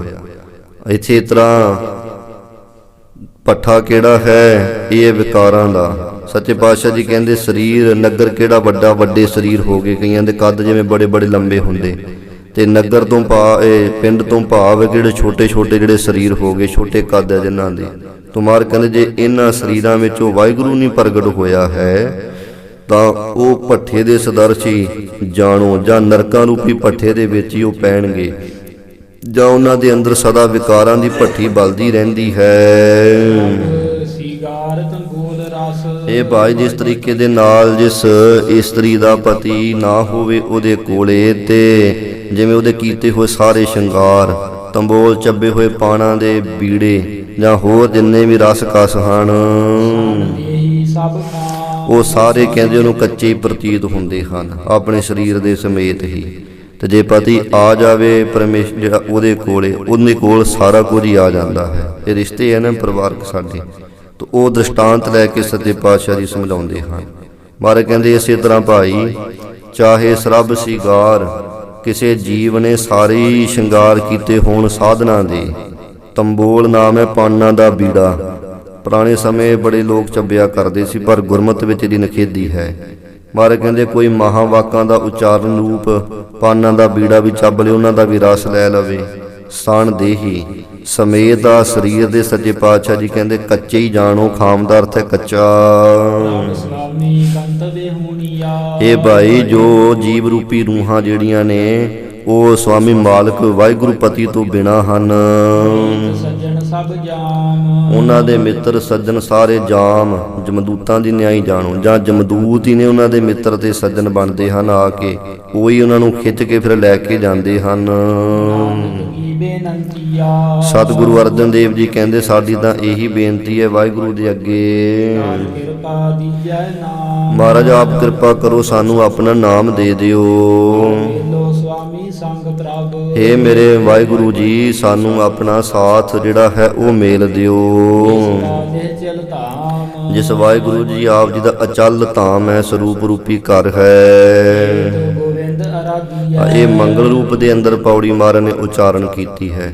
ਅੱਗੇ ਜਿਹੜਾ ਹੁਣ ਅੱਜ ਦਾ ਸੰਗਤ ਜੀ ਮਹੀਨਾ ਨਵਾਂ ਸਾਲ ਆਰੰਭ ਹੋਇਆ ਚੇਤ ਤੋਂ, ਤੇ ਉਹਦੇ ਰਾਹੀਂ ਉਪਦੇਸ਼ ਦਿੰਦੇ ਹਨ ਕਿ ਚੇਤ ਦੇ ਮਹੀਨੇ ਵਿੱਚ ਭਾਈ ਕੀ ਕਰਨਾ ਆਪਾਂ। ਮਹਾਰਾਜ ਕਹਿੰਦੇ ਇਹ ਚੇਤ ਦੇ ਮਹੀਨੇ ਵਿੱਚ ਗੋਵਿੰਦ ਪਰਮੇਸ਼ਰ ਨੂੰ ਆਰਾਧਨਾ ਕਰੋ, ਵਾਹਿਗੁਰੂ ਨੂੰ ਚੇਤੇ ਕਰੋ। ਇਹ ਚੇਤ ਦਾ ਮਹੀਨਾ ਤਾਂ ਸੰਗਤ ਜੀ ਸਾਲ ਬਾਅਦ ਫਿਰ ਆ ਜਾਣਾ। ਅੰਤਰੀ ਭਾਵ ਦੇ ਅੰਦਰ ਚੇਤਰ ਦਾ ਮਹੀਨਾ ਕਿਹੜਾ? ਇਹ ਜੋ ਸਾਨੂੰ ਮਨੁੱਖਾ ਜਨਮ ਮਿਲਿਆ ਹੋਇਆ, ਆ ਜਿਹੜਾ ਸਰੀਰ ਮਿਲਿਆ ਹੋਇਆ ਨਾ ਸਾਨੂੰ, ਇਹ ਹੀ ਚੇਤ ਦਾ ਮਹੀਨਾ ਜਾਣੋ। ਇਹ ਨਹੀਂ ਮੁੜ ਕੇ ਆਉਣਾ। ਇਹਦਾ ਇਹ ਵੀ ਨਹੀਂ ਪਤਾ ਕਿ ਇਹਨੇ ਆਹ ਚੇਤ ਦਾ ਮਹੀਨਾ ਸਾਰਾ ਦੇਖਣਾ ਕਿ ਨਹੀਂ ਦੇਖਣਾ, ਪਤਾ ਕੁਝ ਨਹੀਂ, ਭਰੋਸਾ ਕੋਈ ਨਹੀਂ ਹੈ। ਤੋ ਇਸ ਕਰਕੇ ਆ ਜੋ ਸਰੀਰ ਹੈ ਨਾ ਸਾਡਾ, ਅੰਤਰੀਵ ਭਾਵ ਦੇ ਅੰਦਰ ਇਹੀ ਚੇਤਰ ਦਾ ਮਹੀਨਾ ਜਾਣੋ। ਤੇ ਮਹਾਰਾਜ ਕਹਿੰਦੇ ਇਸ ਦੇ ਅੰਦਰ ਸਦਾ ਹੀ ਉਹ ਗੋਬਿੰਦ ਪਰਮੇਸ਼ਰ ਨੂੰ ਆਰਾਧਨਾ ਕਰੀਏ। ਮਹਾਰਾਜ ਜੇ ਆਰਾਧਦੇ ਹਾਂ ਤੇ ਕੀ ਹੋਏਗਾ ਸਾਨੂੰ? ਆਨੰਦ ਘਣਾ। ਮਹਾਰਾਜ ਨੇ ਘਣਾ ਬਹੁਤਾ ਹੀ ਭਾਈ ਅੰਦਰ ਆਨੰਦ ਹੀ ਆਨੰਦ, ਖੇੜਾ ਹੀ ਖੇੜਾ ਜ਼ਿੰਦਗੀ ਵਿੱਚ ਭਰ ਜਾਵੇਗਾ। ਕੌਣ ਨਹੀਂ ਚਾਹੁੰਦਾ ਸਾਡੀ ਜ਼ਿੰਦਗੀ 'ਚ ਖੇੜਾ ਆਵੇ? ਕੌਣ ਕਹਿੰਦਾ ਕਿ ਮੈਂ ਸਾਰੀ ਜ਼ਿੰਦਗੀ ਦੁੱਖਾਂ ਵਿੱਚ ਹੀ ਰੋਵਾਂ? ਕੋਈ ਨਹੀਂ ਨਾ ਚਾਹੁੰਦਾ। ਪਰ ਸਾਡੀ ਜ਼ਿੰਦਗੀ ਦਾ ਹਰੇਕ ਦਿਨ ਦੁੱਖਾਂ ਦੇ ਵਿੱਚ ਬਤੀਤ ਹੋ ਰਿਹਾ ਹੈ। ਤੇ ਮਹਾਰਾਜ ਸੱਚੇ ਪਾਤਸ਼ਾਹ ਜੀ ਕਹਿੰਦੇ ਹੈ ਕਿ ਕਾਹਨੂੰ ਤੁਸੀਂ ਦੁੱਖਾਂ ਵਿੱਚ ਜ਼ਿੰਦਗੀ ਜਿਉਂਦੇ? ਕਿਸੇ ਨੂੰ ਝੋਰਾ ਪਿਆ ਹੋਇਆ, ਕੋਈ ਚਿੰਤਾ ਵਿੱਚ ਹੈ, ਆ ਕੀ ਹੋਏਗਾ ਕੀ ਹੋਏਗਾ, ਐਂ ਹੀ ਬਸ ਫਿਕਰ ਹੈ ਨਾ। ਚਿੰਤਾ ਲੱਗੀ ਹੋਈ ਹੈ ਭਵਿੱਖ ਦੀ। ਜਿਹੜਾ ਬੰਦਾ ਆਪਣੇ ਵਰਤਮਾਨ ਨੂੰ ਛੱਡ ਕਰਕੇ ਭਵਿੱਖ ਵਿੱਚ ਜਿਉਂਦਾ ਹੈ ਤੇ ਉਹ ਬੰਦਾ ਸੰਗਤ ਜੀ ਸਦਾ ਚਿੰਤਾ ਦੇ ਰੋਗ ਦੇ ਨਾਲ ਗ੍ਰਸਿਆ ਰਹਿੰਦਾ ਹੈ। ਇਹ ਸ਼ਬਦ ਹੀ ਹੁੰਦੇ ਹੈ ਕਿ ਜਿਹੜਾ ਆਪਣਾ ਹੁਣ ਪ੍ਰੈਜ਼ੈਂਟ ਹੈ, ਹੁਣ ਦਾ ਸਮਾਂ, ਇਹਨੂੰ ਛੱਡ ਕੇ ਫਿਊਚਰ 'ਚ ਜੀ ਰਿਹਾ ਆਉਣ ਵਾਲੇ ਸਮੇਂ ਦੇ ਵਿੱਚ, ਤੇ ਉਹਦਾ ਸੰਗਤ ਦੀ ਵਰਤਮਾਨ ਜਿਹੜਾ ਇਹ ਚਿੰਤਾ ਦੇ ਨਾਲ ਭਰ ਜਾਂਦਾ ਹੁਣ ਦਾ ਸਮਾਂ ਉਹਦਾ। ਕਿਉਂਕਿ ਜਿਹੜਾ ਅਗਲਾ ਸਮਾਂ ਹੈ ਬੰਦਾ ਗਾਂਹ ਦੀ ਸੋਚ ਰਿਹਾ ਕਿ ਮੈਂ ਆਹ ਕੁਝ ਕਰੂੰ, ਉਹ ਹੁੰਦਾ ਕੁਝ ਨਹੀਂ। ਜਿਹਦੇ ਕਰਕੇ ਫਿਰ ਉਹ ਜਿਹੜਾ ਗਾਂਹ ਨੂੰ ਸੋਚਦਾ, ਉਹ ਸੋਚਦਾ ਹੈ ਆਪਣੇ ਮਨ ਦੀ ਵਾਸ਼ਨਾ ਕਰਕੇ। ਹਰੇਕ ਬੰਦਾ, ਆਪਾਂ ਜਿੰਨੇ ਵੀ ਸਾਰੇ, ਇੱਕ ਵਾਸ਼ਨਾ ਹੈ ਸਾਡੇ ਅੰਦਰ ਵੀ ਮੈਂ ਆਹ ਕੁਝ ਕਰਾਂ, ਤੇ ਉਹ ਕਰਨ ਵਾਸਤੇ ਫਿਰ ਬੰਦਾ ਅੱਗੇ ਭਵਿੱਖ ਦੇ ਵਿੱਚ ਚਲਿਆ ਜਾਂਦਾ ਹੈ ਕਿ ਮੈਂ ਆਹ ਕੁਝ ਕਰੂੰਗਾ। ਜਦੋਂ ਭਵਿੱਖ ਚਲਾ ਗਿਆ, ਫਿਊਚਰ ਵਿੱਚ ਚਲਾ ਗਿਆ ਆਪਣੇ, ਚਲੋ ਉੱਥੋਂ ਦੀ ਸਾਰੀ ਕਹਾਣੀ ਘਾੜਤ ਘੜ ਰਿਹਾ ਹੈ, ਪਰ ਉੱਥੇ ਅਜੇ ਹੈ ਨਹੀਂ। ਆਪ ਦਾ ਜੇ ਪਿੱਛੇ ਹੈ, ਆਪ ਇੰਝ ਕਹਿ ਲਓ ਵੀ ਜਿਵੇਂ ਹੁਣ 6:30 ਹੋਏ ਹੈ ਤੇ ਸੋਚ ਰਿਹਾ ਹੈ 7 ਵਜੇ ਦੇ ਬਾਰੇ, ਤੇ ਅੱਧਾ ਘੰਟਾ ਪਿਆ, 30 ਮਿੰਟ ਪਏ ਨੇ, ਤੇ 30 ਮਿੰਟਾਂ ਵਿੱਚ ਅਜੇ ਕੀ ਕੁਝ ਹੋਣਾ, ਬਹੁਤ ਦੂਰ ਦੀ ਗੱਲ ਹੈ ਜਿੱਦਾਂ। ਤੋ ਇਦਾਂ ਜਿਹੜਾ ਸਮਾਂ ਸੀ ਗਾਂਹ ਬੰਦਾ ਸੋਚ ਰਿਹਾ, ਉਹ ਅਜੇ ਹੋਇਆ ਨਹੀਂ ਹੈ, ਤੇ ਓਨੇ ਚਿਰ ਦੇ ਵਿੱਚ ਫਿਰ ਮਨ ਅੰਦਰ ਚਿੰਤਾ ਜਨਮ ਲੈ ਲੈਂਦੀ ਉਸ ਵਾਸ਼ਨਾ ਦੇ ਵਿੱਚੋਂ। ਤੇ ਚਿੰਤਾ ਜਿਹੜੀ ਹੈ ਸੰਗਤ ਜੀ, ਉਹ ਤਾਂ ਆਮ ਆਪਾਂ ਕਹਿੰਦੇ ਚਿੰਤਾ ਚਿਖਾ ਬਰਾਬਰ ਹੈ। ਤੇ ਜਿਹੜੀ ਚਿੰਤਾ ਹੈ ਇਹਨੂੰ ਮਾਨਸਿਕ ਰੋਗ ਕਹਿੰਦੇ ਆ। ਇਹਦੇ ਕਰਕੇ ਸਾਨੂੰ ਅੰਦਰ ਫਿਰ ਹੌਲੀ ਹੌਲੀ ਮਾਨਸਿਕ ਰੋਗਾਂ ਵਿੱਚੋਂ ਸਰੀਰਕ ਰੋਗ ਜਨਮ ਲੈ ਲੈਂਦੇ। ਅੱਜ ਆਪਾਂ ਦੇਖਦੇ ਨਹੀਂ ਹੈ, ਕਿਸੇ ਦਾ BP ਲੋ ਹੋ ਗਿਆ, ਕਿਸੇ ਦੇ ਸਿਰ ਪੀੜ ਹੋ ਗਈ, ਕਿਸੇ ਨੂੰ ਕੋਈ ਰੋਗ ਲੱਗ ਗਿਆ ਅੰਦਰ। ਤਕਰੀਬਨ 70 ਤੋਂ 80% ਸਾਡੇ ਜਿਹੜੇ ਰੋਗ ਹੈ ਉਹ ਮਾਨਸਿਕ ਰੋਗ ਹਨ। ਸਰੀਰਕ ਰੋਗ ਤਾਂ ਥੋੜ੍ਹੇ ਹੈ, ਮਾਨਸਿਕ ਰੋਗਾਂ ਵਿੱਚੋਂ ਸਰੀਰਕ ਰੋਗ ਉਤਪੰਨ ਹੋ ਰਹੇ ਹਨ ਜੇ ਡਾਕਟਰ ਦੇ ਤਰੀਕੇ ਨਾਲ ਆਪਾਂ ਦੇਖੀਏ ਤਾਂ। ਤੇ ਸੱਚੇ ਪਾਤਸ਼ਾਹ ਸਾਨੂੰ ਦੱਸਦੇ ਕਿ ਉਹ ਚਿੰਤਾ, ਉਹਦੀ ਦਵਾਈ ਕੋਈ ਨਹੀਂ। ਆਹ ਦੇਖੇ ਨੇ ਆਪਾਂ ਜਿਹੜਾ ਹਸਪਤਾਲ ਹੈ ਸ਼ਹਿਰ, ਇੱਕ ਦਿਮਾਗ ਵਾਲਾ ਕੋਈ ਤੋ ਬੀਬੀ ਡਾਕਟਰ ਹੈ, ਉੱਥੇ ਦੂਰੋਂ ਉਹਦੇ ਕੋਲ ਡਾਕਟਰ ਚੱਲ ਕੇ ਆਉਂਦੇ ਆ। ਕਾਹਦੇ ਵਾਸਤੇ ਜੀ? ਉਹ ਟੈਨਸ਼ਨ ਤੋਂ ਫਰੀ ਹੋਣ ਵਾਸਤੇ। ਵੀ ਟੈਨਸ਼ਨ ਬਹੁਤ ਹੀ ਜ਼ਿਆਦਾ ਹੈ ਜੀ, ਚਿੰਤਾ ਬਹੁਤ ਹੀ ਜ਼ਿਆਦਾ, ਡਿਪਰੈਸ਼ਨ ਵਿੱਚ ਬਹੁਤ ਚਲੇ ਗਏ ਆ। ਤੋ ਉਸ ਕਾਰਨ ਸੰਗਤ ਜੀ ਫਿਰ ਉਹ ਦਵਾਈਆਂ ਦੇਈ ਜਾਂਦੇ ਹੈ, ਤੇ ਦਵਾਈ ਜੇ ਵੱਡੇ ਵੱਡੇ ਡਾਕਟਰ ਹੈ ਉਹਨਾਂ ਦੀ ਸਲਾਹ ਸੁਣੀਏ ਤਾਂ ਕਹਿੰਦੇ ਵੀ ਇਹਦਾ ਕੋਈ ਇਲਾਜ ਹੈ ਨਹੀਂ ਹੈ, ਵੀ ਇਹ ਤਾਂ ਬੰਦੇ ਦੀ ਆਪਣੇ ਮਨ ਦੇ ਹੀ ਬਲਬਲੇ ਉੱਠੇ। ਅਸੀਂ ਤਾਂ ਮਨ ਦੀ ਦਵਾਈ ਤਾਂ ਕੋਈ ਹੈ ਨਹੀਂ, ਕਿਉਂਕਿ ਉਹ ਹੁਣ ਮਨ ਨੂੰ ਦਵਾਈ ਕਿਹੜੀ ਦੇ ਲਈਏ। ਇਸ ਕਰਕੇ ਉਹ ਫਿਰ ਕੁਝ ਨਸ਼ੇ ਦੀਆਂ ਗੋਲੀਆਂ ਜੀਆਂ ਦਿੰਦੀ, ਜਿਹਦੇ ਨਾਲ ਕੁਝ ਸਮਾਂ ਬੰਦੇ ਨੂੰ ਸਕੂਨ ਮਿਲਦਾ, ਤੇ ਬੰਦਾ ਇਹ ਕਹਿੰਦਾ ਕਿ ਮੈਂ ਬੜਾ ਹੁਣ ਕੁਝ ਸੁਖੀ ਮਹਿਸੂਸ ਕਰ ਰਿਹਾ ਹਾਂ, ਇੱਕ ਭੁਲੇਖੇ ਮਾਤਰ। ਤੋ ਐਂ ਹੀ ਕਹਾਣੀ ਚੱਲੀ ਜਾਂਦੀ ਹੈ। ਤੇ ਗੁਰੂ ਸਾਹਿਬ ਜਿਹੜੇ ਧਰਮ ਹੈ, ਧਰਮ ਵਿੱਚ ਇਹਦਾ ਇਲਾਜ ਹੈ। ਡਾਕਟਰੀ ਵਿੱਚ ਤਾਂ ਇਹਦਾ ਇਲਾਜ ਮੁਸ਼ਕਿਲ ਹੈ, ਕਿਉਂਕਿ ਡਾਕਟਰ ਤਾਂ ਉਹਦਾ ਇਲਾਜ ਕਰਨਗੇ ਜਿਹੜਾ ਸਾਡੇ ਸਰੀਰ ਦਾ ਪਾਰਟ ਦਿਸਦਾ ਹੈ। ਤੋ ਮਨ ਤਾਂ ਦਿਸਣ ਵਾਲਾ ਪਾਰਟ ਹੀ ਨਹੀਂ ਸਰੀਰ ਦੇ ਅੰਦਰ, ਤੇ ਫਿਰ ਉਹਦਾ ਇਲਾਜ ਵਿਚਾਰੇ ਕਿਵੇਂ ਕਰਨਗੇ? ਉਹਦਾ ਇਲਾਜ ਧਰਮ ਹੀ ਕਰ ਸਕਦਾ ਹੈ। ਤੇ ਚਿੰਤਾ ਦਾ ਕੀ ਇਲਾਜ ਹੈ? ਚਿੰਤਾ ਦਾ ਇਲਾਜ ਹੈ ਚੇਤਾ। ਅੱਖਰ ਉਹੀ ਰਹਿਣੇ ਹੈ, ਮਾਤਰਾ ਬਦਲ ਲੈਣੀ ਹੈ। ਚਿੰਤਾ ਦੇ ਵਿੱਚ ਅੱਚੇ ਨੂੰ ਸਿਹਾਰੀ ਤੇ ਟਿੱਪੀ ਲੱਗੇਗੀ, ਤੇ ਚੇਤੇ ਦੇ ਵਿੱਚ ਅੱਚੇ ਨੂੰ ਲਾਂ ਤੇ ਤਤੇ ਨੂੰ ਤਾਂ ਕਰਨਾ ਹੀ ਹੈ। ਉਹ ਸਿਹਾਰੀ ਤੇ ਟਿੱਪੀ ਬਦਲਤੀ ਮਹਾਰਾਜ ਨੇ। ਤੇ ਮਹਾਰਾਜ ਕਹਿੰਦੇ ਚੇਤਾ ਹੀ ਤਾਂ ਚੇਤ ਸਾਹਿਬ ਸੱਚਾ ਸੋ ਤਣੀ। ਜਦੋਂ ਚੇਤਾ ਮਹਾਰਾਜ ਕਹਿੰਦੇ ਵੀ ਆਪਾਂ ਸਾਰਿਆਂ ਨੇ ਮਾਤਾ ਦੇ ਜਦੋਂ ਉਦਰ ਵਿੱਚ ਪੁੱਠੇ ਲਟਕਦੇ ਸਨ, ਉੱਥੇ ਕੌਲ ਕਰਾਰ ਕੀਤੇ ਹੋਏ ਸੀ ਕਿ ਮਹਾਰਾਜ ਸਾਨੂੰ ਇੱਥੋਂ ਬਾਹਰ ਕੱਢੋ ਤੇ ਅਸੀਂ ਤੁਹਾਨੂੰ ਚੇਤੇ ਕਰਾਂਗੇ, ਦਸਵੰਧ ਦੇਵਾਂਗੇ। ਤਾਂ ਗੁਰੂ ਅਰਜਨ ਸਾਹਿਬ ਜੀ ਕਹਿੰਦੇ ਚੇਤਾ ਹੀ ਇਹ ਤੋ ਕੇ ਬਾਣੀ ਦੇ ਅੰਦਰ ਅੱਗੇ ਆਏਗੀ। ਉਹ ਭਲਿਆ ਤੈਨੂੰ ਚੇਤਾ ਹੈਗਾ ਹੀ, ਜੇ ਨਹੀਂ ਹੈ ਤਾਂ ਫਿਰ ਲੈ ਮੈਂ ਤੈਨੂੰ ਚੇਤੇ ਕਰਾਉਣਾ ਵੀ ਤੂੰ ਚੇਤੇ ਕਰ। ਉਹ ਸਾਹਿਬ ਸੱਚਾ ਸੋ ਧਣੀ, ਜਿਹੜਾ ਸਭਨਾ ਦਾ ਮਾਲਕ ਹੈ, ਸੱਚਾ ਪਰਮੇਸ਼ਰ, ਉਹਨੂੰ ਚੇਤੇ ਕਰ। ਤੋ ਇੱਥੇ ਮਹਾਰਾਜ ਕਹਿੰਦੇ ਚੇਤਰ ਦੇ ਮਹੀਨੇ ਵਿੱਚ ਆ ਜੋ ਚੇਤਾ ਮਨੁੱਖਾ ਜਨਮ ਸਾਨੂੰ ਮਿਲਿਆ, ਇਹਦੇ ਵਿੱਚ ਵਾਹਿਗੁਰੂ ਨੂੰ ਚੇਤੇ ਕਰ। ਇਹਦੇ ਨਾਲ ਤੇਰੀਆਂ ਸਾਰੀਆਂ ਚਿੰਤਾ ਚਲੀਆਂ ਜਾਣਗੀਆਂ। ਤੋ ਗੋਬਿੰਦ ਨੂੰ ਅਰਾਧੋ ਤੇ ਹੋਵੇ ਆਨੰਦ ਘਣਾ, ਖੇੜਾ ਹੀ ਖੇੜਾ ਆ ਜਾਏਗਾ। ਇੱਕ ਸੈਕਿੰਡ ਵਾਸਤੇ ਜੇਕਰ ਆਪਾਂ ਆਪਣੇ ਮਨ ਵਿੱਚ ਸੋਚੀਏ ਨਾ ਕਿ ਜਿਸ ਬੰਦੇ ਨੂੰ ਕੋਈ ਦੁੱਖ ਨਾ ਹੋਵੇ, ਕੋਈ ਫਿਕਰ ਨਾ ਹੋਵੇ, ਕੋਈ ਝੋਰਾ ਨਾ ਹੋਵੇ, ਨਾ ਆਉਣ ਦੀ ਕੋਈ ਚਿੰਤਾ ਹੋਵੇ, ਨਾ ਪਿੱਛੇ ਲੰਘ ਗਏ ਸਮੇਂ ਦੀ ਕੋਈ ਸੰਗਤ ਦੀ ਮਨ ਵਿੱਚ ਸੋਚ ਹੋਵੇ, ਕੋਈ ਫਿਕਰ ਹੋਵੇ, ਉਹ ਕਿੰਨੀ ਸੋਹਣੀ ਜ਼ਿੰਦਗੀ ਹੋਏਗੀ ਉਸ ਜ਼ਿੰਦਗੀ ਦੇ ਵਿੱਚ। ਤਾਂ ਉਹ ਸਾਡੇ ਗੁਰੂ ਸਾਹਿਬਾਨਾਂ ਦੇ ਜੀਵਨ ਤੋਂ ਮਿਲਦੀ ਹੈ ਸਾਨੂੰ ਸਿੱਖਿਆ। ਜਦੋਂ ਗੁਰੂ ਗੋਬਿੰਦ ਸਿੰਘ ਮਹਾਰਾਜ ਦਾ ਜੀਵਨ ਆਪਾਂ ਪੜ੍ਹਾਂ ਸੁਣਾਂਗੇ ਤਾਂ ਉੱਥੋਂ ਪਤਾ ਚੱਲਦਾ ਹੈ। ਸੋ ਰੋ ਵਿਚਾਰ ਹੁਣ ਇੱਥੇ ਸਾਰੇ ਸੱਚੇ ਪਾਤਸ਼ਾਹ ਜੀ ਸਮਝਾਉਂਦੇ ਹਨ, ਆਨੰਦ ਘਣਾ ਭਾਈ ਚੇਤੇ ਕਰੋ ਰੱਬ ਨੂੰ, ਫਿਰ ਤੁਹਾਡੀਆਂ ਸਾਰੀਆਂ ਚਿੰਤਾਵਾਂ ਚਲੀਆਂ ਜਾਣਗੀਆਂ ਤੇ ਜ਼ਿੰਦਗੀ ਦੇ ਵਿੱਚ ਖੇੜਾ ਹੀ ਖੇੜਾ, ਆਨੰਦ ਹੀ ਆਨੰਦ ਹੋ ਜਾਵੇਗਾ। ਚਾਹੁੰਦੇ ਸਾਰੇ ਐ ਪਰ ਕਰਦੇ ਕੋਈ ਨਹੀਂ। ਜਨਾ ਮਿਲ ਪਾਈਐ ਇਹ ਭਾਈ ਇਹ ਹੁਣ ਸਮਾਂ ਬਣੇ ਕਿਵੇਂ? ਮਹਾਰਾਜ ਕਹਿੰਦੇ ਸੰਤ ਜਣਾ ਜਿਹੜੇ ਰੱਬ ਦੇ ਪਿਆਰੇ ਹੈ ਨਾ, ਉਹਨਾਂ ਨਾਲ ਮਿਲੋ। ਉਹਨਾਂ ਨਾਲ ਮਿਲ ਕੇ ਹੀ ਇਹ ਆਨੰਦ ਪਾਈਦਾ ਹੈ। ਨਾਮ ਘਣਾ ਮਹਾਰਾਜ ਸੰਤਾਂ ਨਾਲ ਮਿਲ ਕਰਕੇ ਕਿਵੇਂ ਪਾਈਦਾ? ਮਹਾਰਾਜ ਕਹਿੰਦੇ ਉਹਨਾਂ ਦੀ ਸੰਗਤ ਦੇ ਵਿੱਚ ਜਦੋਂ ਮਿਲੋਗੇ ਨਾ, ਉਹ ਫਿਰ ਤੁਹਾਨੂੰ ਦੱਸਣਗੇ ਕਿ ਨਾਮ ਜਪਿਆ ਕਰੋ। ਨਾਮ ਕਿਵੇਂ ਜਪਣਾ ਉਹ ਵੀ ਗੁਰੂ ਅਰਜਨ ਸਾਹਿਬ ਜੀ ਦੱਸਦੇ। ਰਸਨਾ ਕਹਿੰਦੇ ਜ਼ੁਬਾਨ ਨੂੰ, ਇਹ ਜ਼ੁਬਾਨ ਦੇ ਰਾਹੀਂ ਪਾਈ ਉਸ ਵਾਹਿਗੁਰੂ ਦਾ ਨਾਮ ਜਪੋ। ਪਾਇਆ ਪ੍ਰਭ ਆਪਣਾ ਜਿਨ੍ਹਾਂ ਨੇ ਆਪਣੇ ਵਾਹਿਗੁਰੂ ਨੂੰ ਪਾ ਲਿਆ ਆਪਣਾ ਜਾਣ ਕਰਕੇ, ਸਹਿ ਗਣਾ ਉਹਨਾਂ ਦਾ ਹੀ ਗਣੋ ਜਾਣੋ ਆਇਆ ਹੋਇਆ ਦੁਨੀਆ ਵਿੱਚ। ਬਾਕੀ ਤਾਂ ਐਵੇਂ ਹੀ ਹੈ ਸੰਗਤ ਜੀ। ਜਿਵੇਂ ਸਕੂਲ ਵਿੱਚ ਬੱਚੇ ਕਹਿੰਦੇ ਪੜ੍ਹਨ ਜਾਂਦੇ ਐ, ਸਾਰੇ ਤਾਂ ਨਹੀਂ ਵੱਡੀਆਂ ਪਦਵੀਆਂ ਤੇ ਵਿਚਾਰੇ ਪਹੁੰਚਦੇ, ਕੋਈ ਰਹਿ ਜਾਂਦੇ ਨਾ ਥੱਲੇ। ਤੋ ਜਿਹੜੇ ਵਧੀਆ ਤਰੀਕੇ ਨਾਲ ਪੜ੍ਹਦੇ ਐ ਤੇ ਵਧੀਆ ਆਪਣੇ ਪਰਿਵਾਰ ਆਪਣੇ ਪਿੰਡ ਪੱਧਰ ਦੀ ਨਾਮ ਰੌਸ਼ਨ ਕਰਦੇ ਐ, ਉਹਨਾਂ ਨੂੰ ਲੋਕ ਸਤਿਕਾਰ ਦਿੰਦੇ ਹਨ। ਤੋ ਇਸੇ ਤਰ੍ਹਾਂ ਹੀ ਦੁਨੀਆ ਦੇ ਵਿੱਚ ਆਏ ਤਾਂ ਬਹੁਤੇ ਹੀ ਆਪਾਂ, ਪਰੰਤੂ ਮਹਾਰਾਜ ਕਹਿੰਦੇ ਆਉਣਾ ਉਹਨਾਂ ਦਾ ਜਾਣੋ ਅਸਲ ਵਿੱਚ, ਵੀ ਜਿਨ੍ਹਾਂ ਨੇ ਉਸ ਵਾਹਿਗੁਰੂ ਪਰਮੇਸ਼ਰ ਨੂੰ ਚੇਤੇ ਕੀਤਾ। ਤੇ ਰੱਬ ਨੂੰ ਚੇਤੇ ਕਿਵੇਂ ਕਰਨਾ ਇਹ ਵੀ ਮਹਾਰਾਜ ਨੇ ਦੱਸਿਆ, ਆਪਣਾ ਜਾਣ ਕੇ। ਆਪਾਂ ਚੇਤੇ ਉਹਨਾਂ ਨੂੰ ਕਰਦੇ ਐ ਜਿਨ੍ਹਾਂ ਨਾਲ ਸੰਗਤ ਜੀ ਆਪਣਾ ਮੋਹ ਦੇ ਹੈ, ਜਿਨ੍ਹਾਂ ਦੇ ਨਾਲ ਆਪਣਾ ਕੋਈ ਪ੍ਰੇਮ ਹੈ ਨਹੀਂ, ਉਹਨਾਂ ਨੂੰ ਕਦੀ ਚੇਤੇ ਨਹੀਂ ਕੀਤਾ ਆਪਾਂ।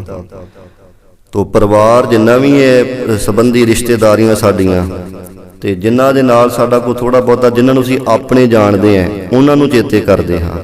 ਦੂਜੇ ਨੂੰ ਆਪਾਂ ਕੀ ਲੈਣਾ? ਹੁਣ ਆਪਾਂ ਇਹ ਘਰ ਦੇ ਵਿੱਚ ਜਿਵੇਂ ਪਰਿਵਾਰ ਦੇ ਮੈਂਬਰ ਹੈ ਕੁਝ ਸਾਡੇ, ਤੇ ਆਪਾਂ ਆਪਣੇ ਪਰਿਵਾਰ ਨੂੰ ਚੇਤੇ ਕਰਦੇ ਹਾਂ। ਹੁਣ ਆਂਢੀਆਂ ਗੁਆਂਢੀਆਂ ਦੇ ਪਰਿਵਾਰ ਜਿਹੜੇ ਨੇ, ਉਹਨਾਂ ਦੇ ਗਾਂ ਰਿਸ਼ਤੇਦਾਰਾਂ ਨੂੰ ਆਪਾਂ ਕਿੱਥੋਂ ਚੇਤੇ ਕਰਾਂਗੇ ਜੋ ਆਪਣੇ ਹੈ ਹੀ ਨਹੀਂ ਉਹ। ਇਸ ਤਰ੍ਹਾਂ ਜਿਹੜੇ ਆਪਣੇ ਹੋਣ ਤੇ ਉਹਨਾਂ ਨੂੰ ਸੰਗਤ ਜੀ ਚੇਤੇ ਕੀਤਾ ਜਾਂਦਾ ਹੈ। ਤੇ ਮਹਾਰਾਜ ਕਹਿੰਦੇ ਇਦਾਂ ਹੀ ਰੱਬ ਨੂੰ ਆਪਣਾ ਬਣਾ ਕੇ ਚੇਤੇ ਕਰ। ਰੱਬ ਨੂੰ ਬੇਗਾਨਾ ਕੀਤਾ ਹੈ ਨਾ, ਮਹਾਰਾਜ ਕਹਿੰਦੇ ਸਭ ਕੁਛ ਜਿਹੜਾ ਹੈ ਨਾ ਉਹ ਆਪਣਾ ਸੀ ਕੀਤਾ ਹੋਇਆ, ਤੇ ਸਭ ਕੁਛ ਆਪਣਾ ਇੱਕ ਰਾਮ ਪਰਾਇਆ, ਇੱਕ ਪਰਮੇਸ਼ਰ ਨੂੰ ਬੇਗਾਨਾ ਬਣਾ ਦਿੱਤਾ, ਤੇ ਜਿਹੜੀਆਂ ਚੀਜ਼ਾਂ ਬੇਗਾਨੀਆਂ ਸੀ ਉਹਨਾਂ ਨੂੰ ਆਪਣੀਆਂ ਬਣਾ ਲਿਆ। ਇਸ ਕਰਕੇ ਦੁਖੀ ਹੋ ਰਹੇ।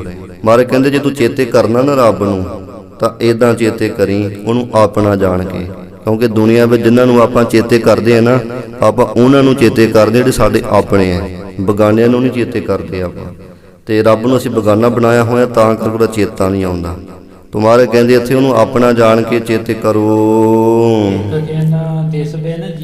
ਆ ਜਿਹੜਾ ਚੇਤੇ ਕਰਦਾ ਆਏ ਤਿਸੇ ਗਣਾ, ਉਹਨਾਂ ਦਾ ਆਇਆ ਹੋਇਆ ਗਣਾ ਜਾਣੋ, ਉਹੀ ਇੱਥੇ ਦੁਨੀਆ 'ਚ ਆਏ ਨੇ। ਬਾਕੀ ਤਾਂ ਵਿਚਾਰੇ ਐਵੇਂ ਹੀ ਇੱਥੇ ਜ਼ਿੰਦਗੀ ਕੱਟ ਕੇ ਤੁਰ ਜਾਂਦੇ ਹਨ। ਹੇ ਭਾਈ ਉਸ ਵਾਹਿਗੁਰੂ ਤੋਂ ਬਿਨਾਂ ਤਾਂ ਇੱਕ ਖਿਣ ਮਾਤਰ ਵੀ ਜੋ ਜਿਉਣਾ ਹੈ, ਖਿਣ ਕਹਿੰਦੇ ਅੱਖ ਦੇ ਝਮਕੜ ਜਿੰਨੇ ਸਮੇਂ ਨੂੰ, ਮਹਾਰਾਜ ਕਹਿੰਦੇ ਉਹਦਾ ਤਾਂ ਜਨਮ ਹੀ ਬਿਰਥਾ ਵਿਅਰਥ ਜਾਣੋ। ਜੇ ਇੱਕ ਅੱਖ ਚਮਕਣ ਜਿੰਨਾ ਸਮਾਂ ਵੀ ਸਾਨੂੰ ਆਪਣੇ ਦੀ ਯਾਦ ਹੀ ਨਹੀਂ ਆਉਂਦੀ ਵਾਹਿਗੁਰੂ ਦੀ, ਉਹ ਕਾਹਦੀ ਸਾਡੀ ਜ਼ਿੰਦਗੀ ਹੋਈ। ਉਹ ਵਿਅਰਥੀ ਜੀਵਨ ਜਾਣੋ ਸਾਡਾ। ਮਹਾਰਾਜ ਨੂੰ ਸਮਰੱਥਾ ਦੱਸਦੇ ਐ। ਸਾਡੇ ਮਨ ਵਿੱਚ ਅਹੰਕਾਰ ਹੈ ਇੱਕ, ਉਹ ਨਹੀਂ ਸਾਨੂੰ ਚੇਤੇ ਕਰਨ ਦਿੰਦਾ ਆਪਣਿਆਂ ਨੂੰ, ਤੇ ਅਹੰਕਾਰ ਕਰਕੇ ਅਸੀਂ ਕਦੀ ਆਪਣਿਆਂ ਨੂੰ ਚੇਤੇ ਨਹੀਂ ਕਰਦੇ। ਅੱਜ ਕੱਲ੍ਹ ਰਿਸ਼ਤੇਦਾਰੀਆਂ ਟੁੱਟਦੀਆਂ ਜਾਂਦੀਆਂ ਨਾ, ਬੰਦਾ ਆਪਣੀ ਹੈਂਕੜ ਵਿੱਚ ਆਪਣੀ ਆਕੜ ਵਿੱਚ ਰਹਿੰਦਾ, ਜਿਹਦੇ ਕਰਕੇ ਉਹ ਫਿਰ ਰਿਸ਼ਤੇਦਾਰੀਆਂ ਟੁੱਟ ਜਾਂਦੀਆਂ, ਆਪਣੇ ਟੁੱਟ ਜਾਂਦੇ ਹੈ। ਤੋ ਇਦਾਂ ਹੀ ਪਰਮੇਸ਼ਰ ਜਿਹੜਾ ਹੈ ਉਹਦਾ ਸਾਥ ਕਿਵੇਂ ਸਾਡੇ ਨਾਲੋਂ ਟੁੱਟ ਗਿਆ, ਕਿਉਂਕਿ ਅਸੀਂ ਆਪਣੇ ਅਹੰਕਾਰ ਦੇ ਵਿੱਚ ਜਿਉਣਾ ਚਾਹੁੰਦੇ ਹਾਂ। ਤੋ ਮਹਾਰਾਜ ਸੱਚੇ ਪਾਤਸ਼ਾਹ ਜੀ ਇੱਥੇ ਦੱਸਦੇ ਹਨ,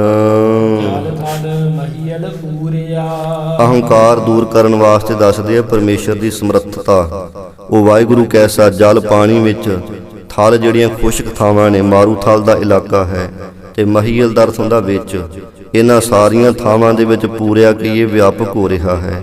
ਜਾਂ ਜਲ ਕਹਿੰਦੇ ਆ ਸੰਗਤ ਜੀ, ਜਲ ਪਾਣੀ, ਥਲ ਖੁਸ਼ਕ ਥਾਵਾਂ, ਮਹੀ ਅਤੇ ਅਲ। ਜੇ ਵੱਖਰਾ ਵੱਖਰਾ ਕਰੀਏ ਇਹਨੂੰ ਤਾਂ ਮਹੀ ਦਾ ਅਰਥ ਹੁੰਦਾ ਧਰਤੀ, ਅਲ ਦਾ ਅਰਥ ਹੁੰਦਾ ਆਕਾਸ਼। ਸਾਰੀਆਂ ਥਾਵਾਂ ਤੇ ਵਿਆਪਕ ਹੈ। ਜਲ ਦਾ ਅਰਥ ਹੈ ਜਿਨ੍ਹਾਂ ਦੇ ਮਨ ਵਿੱਚ ਪ੍ਰੇਮ ਹੈ। ਥਲ ਦਾ ਅਰਥ ਹੈ ਜਿਨ੍ਹਾਂ ਦੇ ਮਨ ਖੁਸ਼ਕ ਹੋਏ ਪਏ ਨੇ। ਤੇ ਮਹੀ ਦਾ ਭਾਵ ਹੈ ਜਿਨ੍ਹਾਂ ਦੀ ਬੁੱਧ ਬੜੀ ਤੀਕਸ਼ਣ ਹੈ। ਅਲ ਤੋਂ ਭਾਵ ਜਿਹੜੇ ਬ੍ਰਹਮ ਗਿਆਨੀ ਚਿਤ ਆਕਾਸ਼ ਵਿੱਚ ਵਿਚਰਦੇ ਹੈ। ਸਾਰਿਆਂ ਵਿੱਚ ਹੀ ਵਾਹਿਗੁਰੂ ਵਿਆਪਕ ਹੋ ਰਿਹਾ ਹੈ। ਵਣਾ ਨਾਮ ਹੈ ਜੰਗਲਾਂ ਦਾ, ਸਾਰੇ ਜੰਗਲਾਂ ਵਿੱਚੋਂ ਵਿਆਪਕ ਹੈ ਪਰਮੇਸ਼ਰ। ਇਹ ਭਾਈ ਜੀ ਉਹ ਰੱਬ ਇੰਨਾ ਵੱਡਾ ਸਮਰੱਥਾ ਵਾਲਾ ਤੁਹਾਡੇ ਚੇਤੇ ਹੀ ਨਹੀਂ ਆਇਆ, ਕਿੰਨਾ ਦੁੱਖ ਹੋਏਗਾ ਫਿਰ। ਮਾਰੇ ਕੀ ਗਿਣ ਕੇ ਤੁਹਾਨੂੰ ਦਸੀਏ, ਉਹ ਗਿਣਿਆ ਹੀ ਨਹੀਂ ਜਾ ਸਕਦਾ ਵੀ ਕਿੱਡਾ ਵੱਡਾ ਦੁੱਖ ਹੋਏਗਾ ਜਿਹਨੂੰ ਚੇਤੇ ਨਹੀਂ ਕੀਤਾ। ਤੇ ਜਿਨ੍ਹਾਂ ਨੇ ਭਾਈ ਉਸ ਵਾਹਿਗੁਰੂ ਪਰਮੇਸ਼ਰ ਦੇ ਆਨੰਦ ਨੂੰ ਰਾਵਿਆ ਮਾਣਿਆ ਹੈ, ਉਹਨਾਂ ਦੇ ਤਾਂ ਮਨਾਂ ਮੂੰਹ ਹੀ ਭਾਗ ਜਾਣੋ, ਬਹੁਤੇ ਵੱਡੇ ਭਾਗ ਜਾਣੋ। ਇਹ ਵਾਹਿਗੁਰੂ ਜੀ, ਇਸੇ ਕਰਕੇ ਤੁਹਾਡੇ ਦਰਸ਼ਨਾਂ ਨੂੰ ਸਾਡਾ ਮਨ ਬੜਾ ਲੋਚਦਾ ਚਾਹੁੰਦਾ ਹੈ। ਗੁਰੂ ਅਰਜਨ ਸਾਹਿਬ ਜੀ ਕਹਿੰਦੇ ਸਾਡੇ ਮਨ ਵਿੱਚ ਬੜੀ ਪਿਆਸ ਲੱਗੀ ਹੋਈ ਹੈ, ਕਿਉਂਕਿ ਜਿਹੜਾ ਆਪਣਾ ਹੋਏਗਾ ਨਾ ਉਹਨੂੰ ਫਿਰ ਮਿਲਣ ਦਾ ਮਨ ਵਿੱਚ ਚਾਅ ਵੀ ਹੁੰਦਾ ਹੈ। ਬਗਾਨੇ ਨੂੰ ਆਪਾਂ ਮਿਲ ਕੇ ਕੀ ਲੈਣਾ, ਰੱਬ ਨੂੰ ਜੇ ਆਪਣਾ ਬਣਾਵਾਂਗੇ ਨਾ ਫਿਰ ਸਾਡੇ ਮਨ ਵਿੱਚ ਉਹਦੇ ਮਿਲਣ ਦਾ ਚਾਅ ਵੀ ਲੱਗੇਗਾ ਵੀ ਹਾਂ ਉਹਨੂੰ ਮੈਂ ਮਿਲਣਾ ਹੈ। ਇੱਦਾਂ ਗੁਰੂ ਅਰਜਨ ਸਾਹਿਬ ਜੀ ਕਹਿੰਦੇ ਮਹਾਰਾਜ ਹੁਣ ਤੁਹਾਡੇ ਦਰਸ਼ਨਾਂ ਦਾ ਮਨ ਵਿੱਚ ਚਾਅ ਲੱਗ ਗਿਆ ਹੈ, ਆਪ ਕਿਰਪਾ ਕਰੋ ਸਾਨੂੰ ਮਿਲੋ। ਦੱਸਦੇ ਕਿ ਚੇਤ ਦੇ ਮਹੀਨੇ ਵਿੱਚ ਉਹ ਪ੍ਰਭੂ ਉਹ ਮਿਲਾਉਂਦਾ ਹੈ। ਜਿਹੜਾ ਮੈਨੂੰ ਰੱਬ ਨਾਲ ਮਿਲਾ ਦੇਵੇ ਮੈਂ ਤਾਂ ਉਹਦੇ ਪੈਰੀਂ ਲੱਗ ਜਾਵਾਂ। ਇਸ ਚੇਤ ਦੇ ਮਹੀਨੇ ਦੇ ਵਿੱਚ, ਜਾਂ ਚੇਤ ਕੀ ਸੀ, ਮਨੁੱਖਾ ਜਨਮ, ਜਿਹੜਾ ਮੈਨੂੰ ਇਸ ਮਨੁੱਖਾ ਜਨਮ ਦੇ ਵਿੱਚ ਰੱਬ ਦੇ ਨਾਲ ਮਿਲਾ ਦੇਵੇ, ਮੈਂ ਉਹਦੇ ਪੈਰੀਂ ਲੱਗਾ। ਕੌਣ ਮਿਲਾਊ ਰੱਬ ਨਾਲ? ਗੁਰੂ ਮਿਲਾਊਗਾ ਰੱਬ ਦੇ ਨਾਲ। ਇਸ ਕਰਕੇ ਗੁਰੂ ਦੇ ਪੈਰੀਂ ਮੱਥਾ ਟੇਕਣਾ ਚਾਹੀਦਾ। ਇਹ ਚੇਤ ਦੇ ਮਹੀਨੇ ਰਾਹੀਂ ਸੱਚੇ ਪਾਤਸ਼ਾਹ ਨੇ ਸਾਨੂੰ ਉਪਦੇਸ਼ ਦਿੱਤਾ। ਸੂਖਮੀ ਅਰਥ ਕੀਤੇ, ਸਮਾਂ ਬਹੁਤਾ ਉੱਤੇ ਹੋ ਚੁੱਕਾ ਸੀ।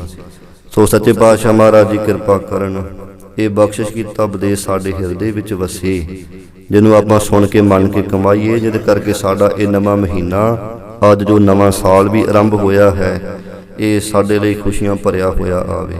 ਗੁਰੂ ਦੇ ਸਿਧਾਂਤ ਤੋਂ ਬਿਨਾਂ ਸਾਡੀ ਜ਼ਿੰਦਗੀ ਦੁੱਖਾਂ ਨਾਲ ਭਰੀ ਰਹੇਗੀ। ਜਿੰਨਾ ਚਿਰ ਗੁਰੂ ਦਾ ਸਿਧਾਂਤ ਅਸੀਂ ਆਪਣੇ ਅੰਦਰ ਲਾਗੂ ਨਹੀਂ ਕਰਦੇ, ਉਹਨਾਂ ਚਿਰ ਕੋਈ ਸੁੱਖ ਨਹੀਂ ਪ੍ਰਾਪਤ ਹੁੰਦਾ ਸਾਨੂੰ। ਸੋ ਸੱਚੇ ਪਾਤਸ਼ਾਹ ਜੀ ਆਪ ਵੀ ਕਿਰਪਾ ਕਰਨ, ਆਪਣਾ ਉਪਦੇਸ਼ ਸਾਡੇ ਹਿਰਦਿਆਂ 'ਚ ਵਸਾਉਣ, ਜਿਹਦੇ ਕਰਕੇ ਸਾਡਾ ਲੋਕ ਸੁਖੀਆ ਪ੍ਰਲੋਕ ਸੁਹੇਲਾ ਹੋਵੇ। ਇਹ ਮਹੀਨਾ, ਇਹ ਜੋ ਨਵਾਂ ਸਾਲ ਆਰੰਭ ਹੋਇਆ, ਸਾਡੇ ਲਈ ਖੁਸ਼ੀਆਂ ਲੈ ਕਰਕੇ ਆਵੇ। ਇੱਥੇ ਸਮਾਪਤੀ। ਭੁੱਲਾਂ ਚੁੱਕਾਂ ਦੀ ਖਿਮਾ। ਹਰ ਦਰਸ਼ਨ ਕਉ ਮਨ ਲੋਚਦਾ, ਨਾਨਕ ਪਿਆਸ ਮਨਾ, ਚੇਤ ਮਿਲਾਏ ਸੋ ਪ੍ਰਭੂ, ਤਿਸ ਕੈ ਪਾਏ ਲੱਗਾ। ਵਾਹਿਗੁਰੂ ਜੀ ਕਾ ਖਾਲਸਾ, ਵਾਹਿਗੁਰੂ ਜੀ ਕੀ ਫਤਿਹ।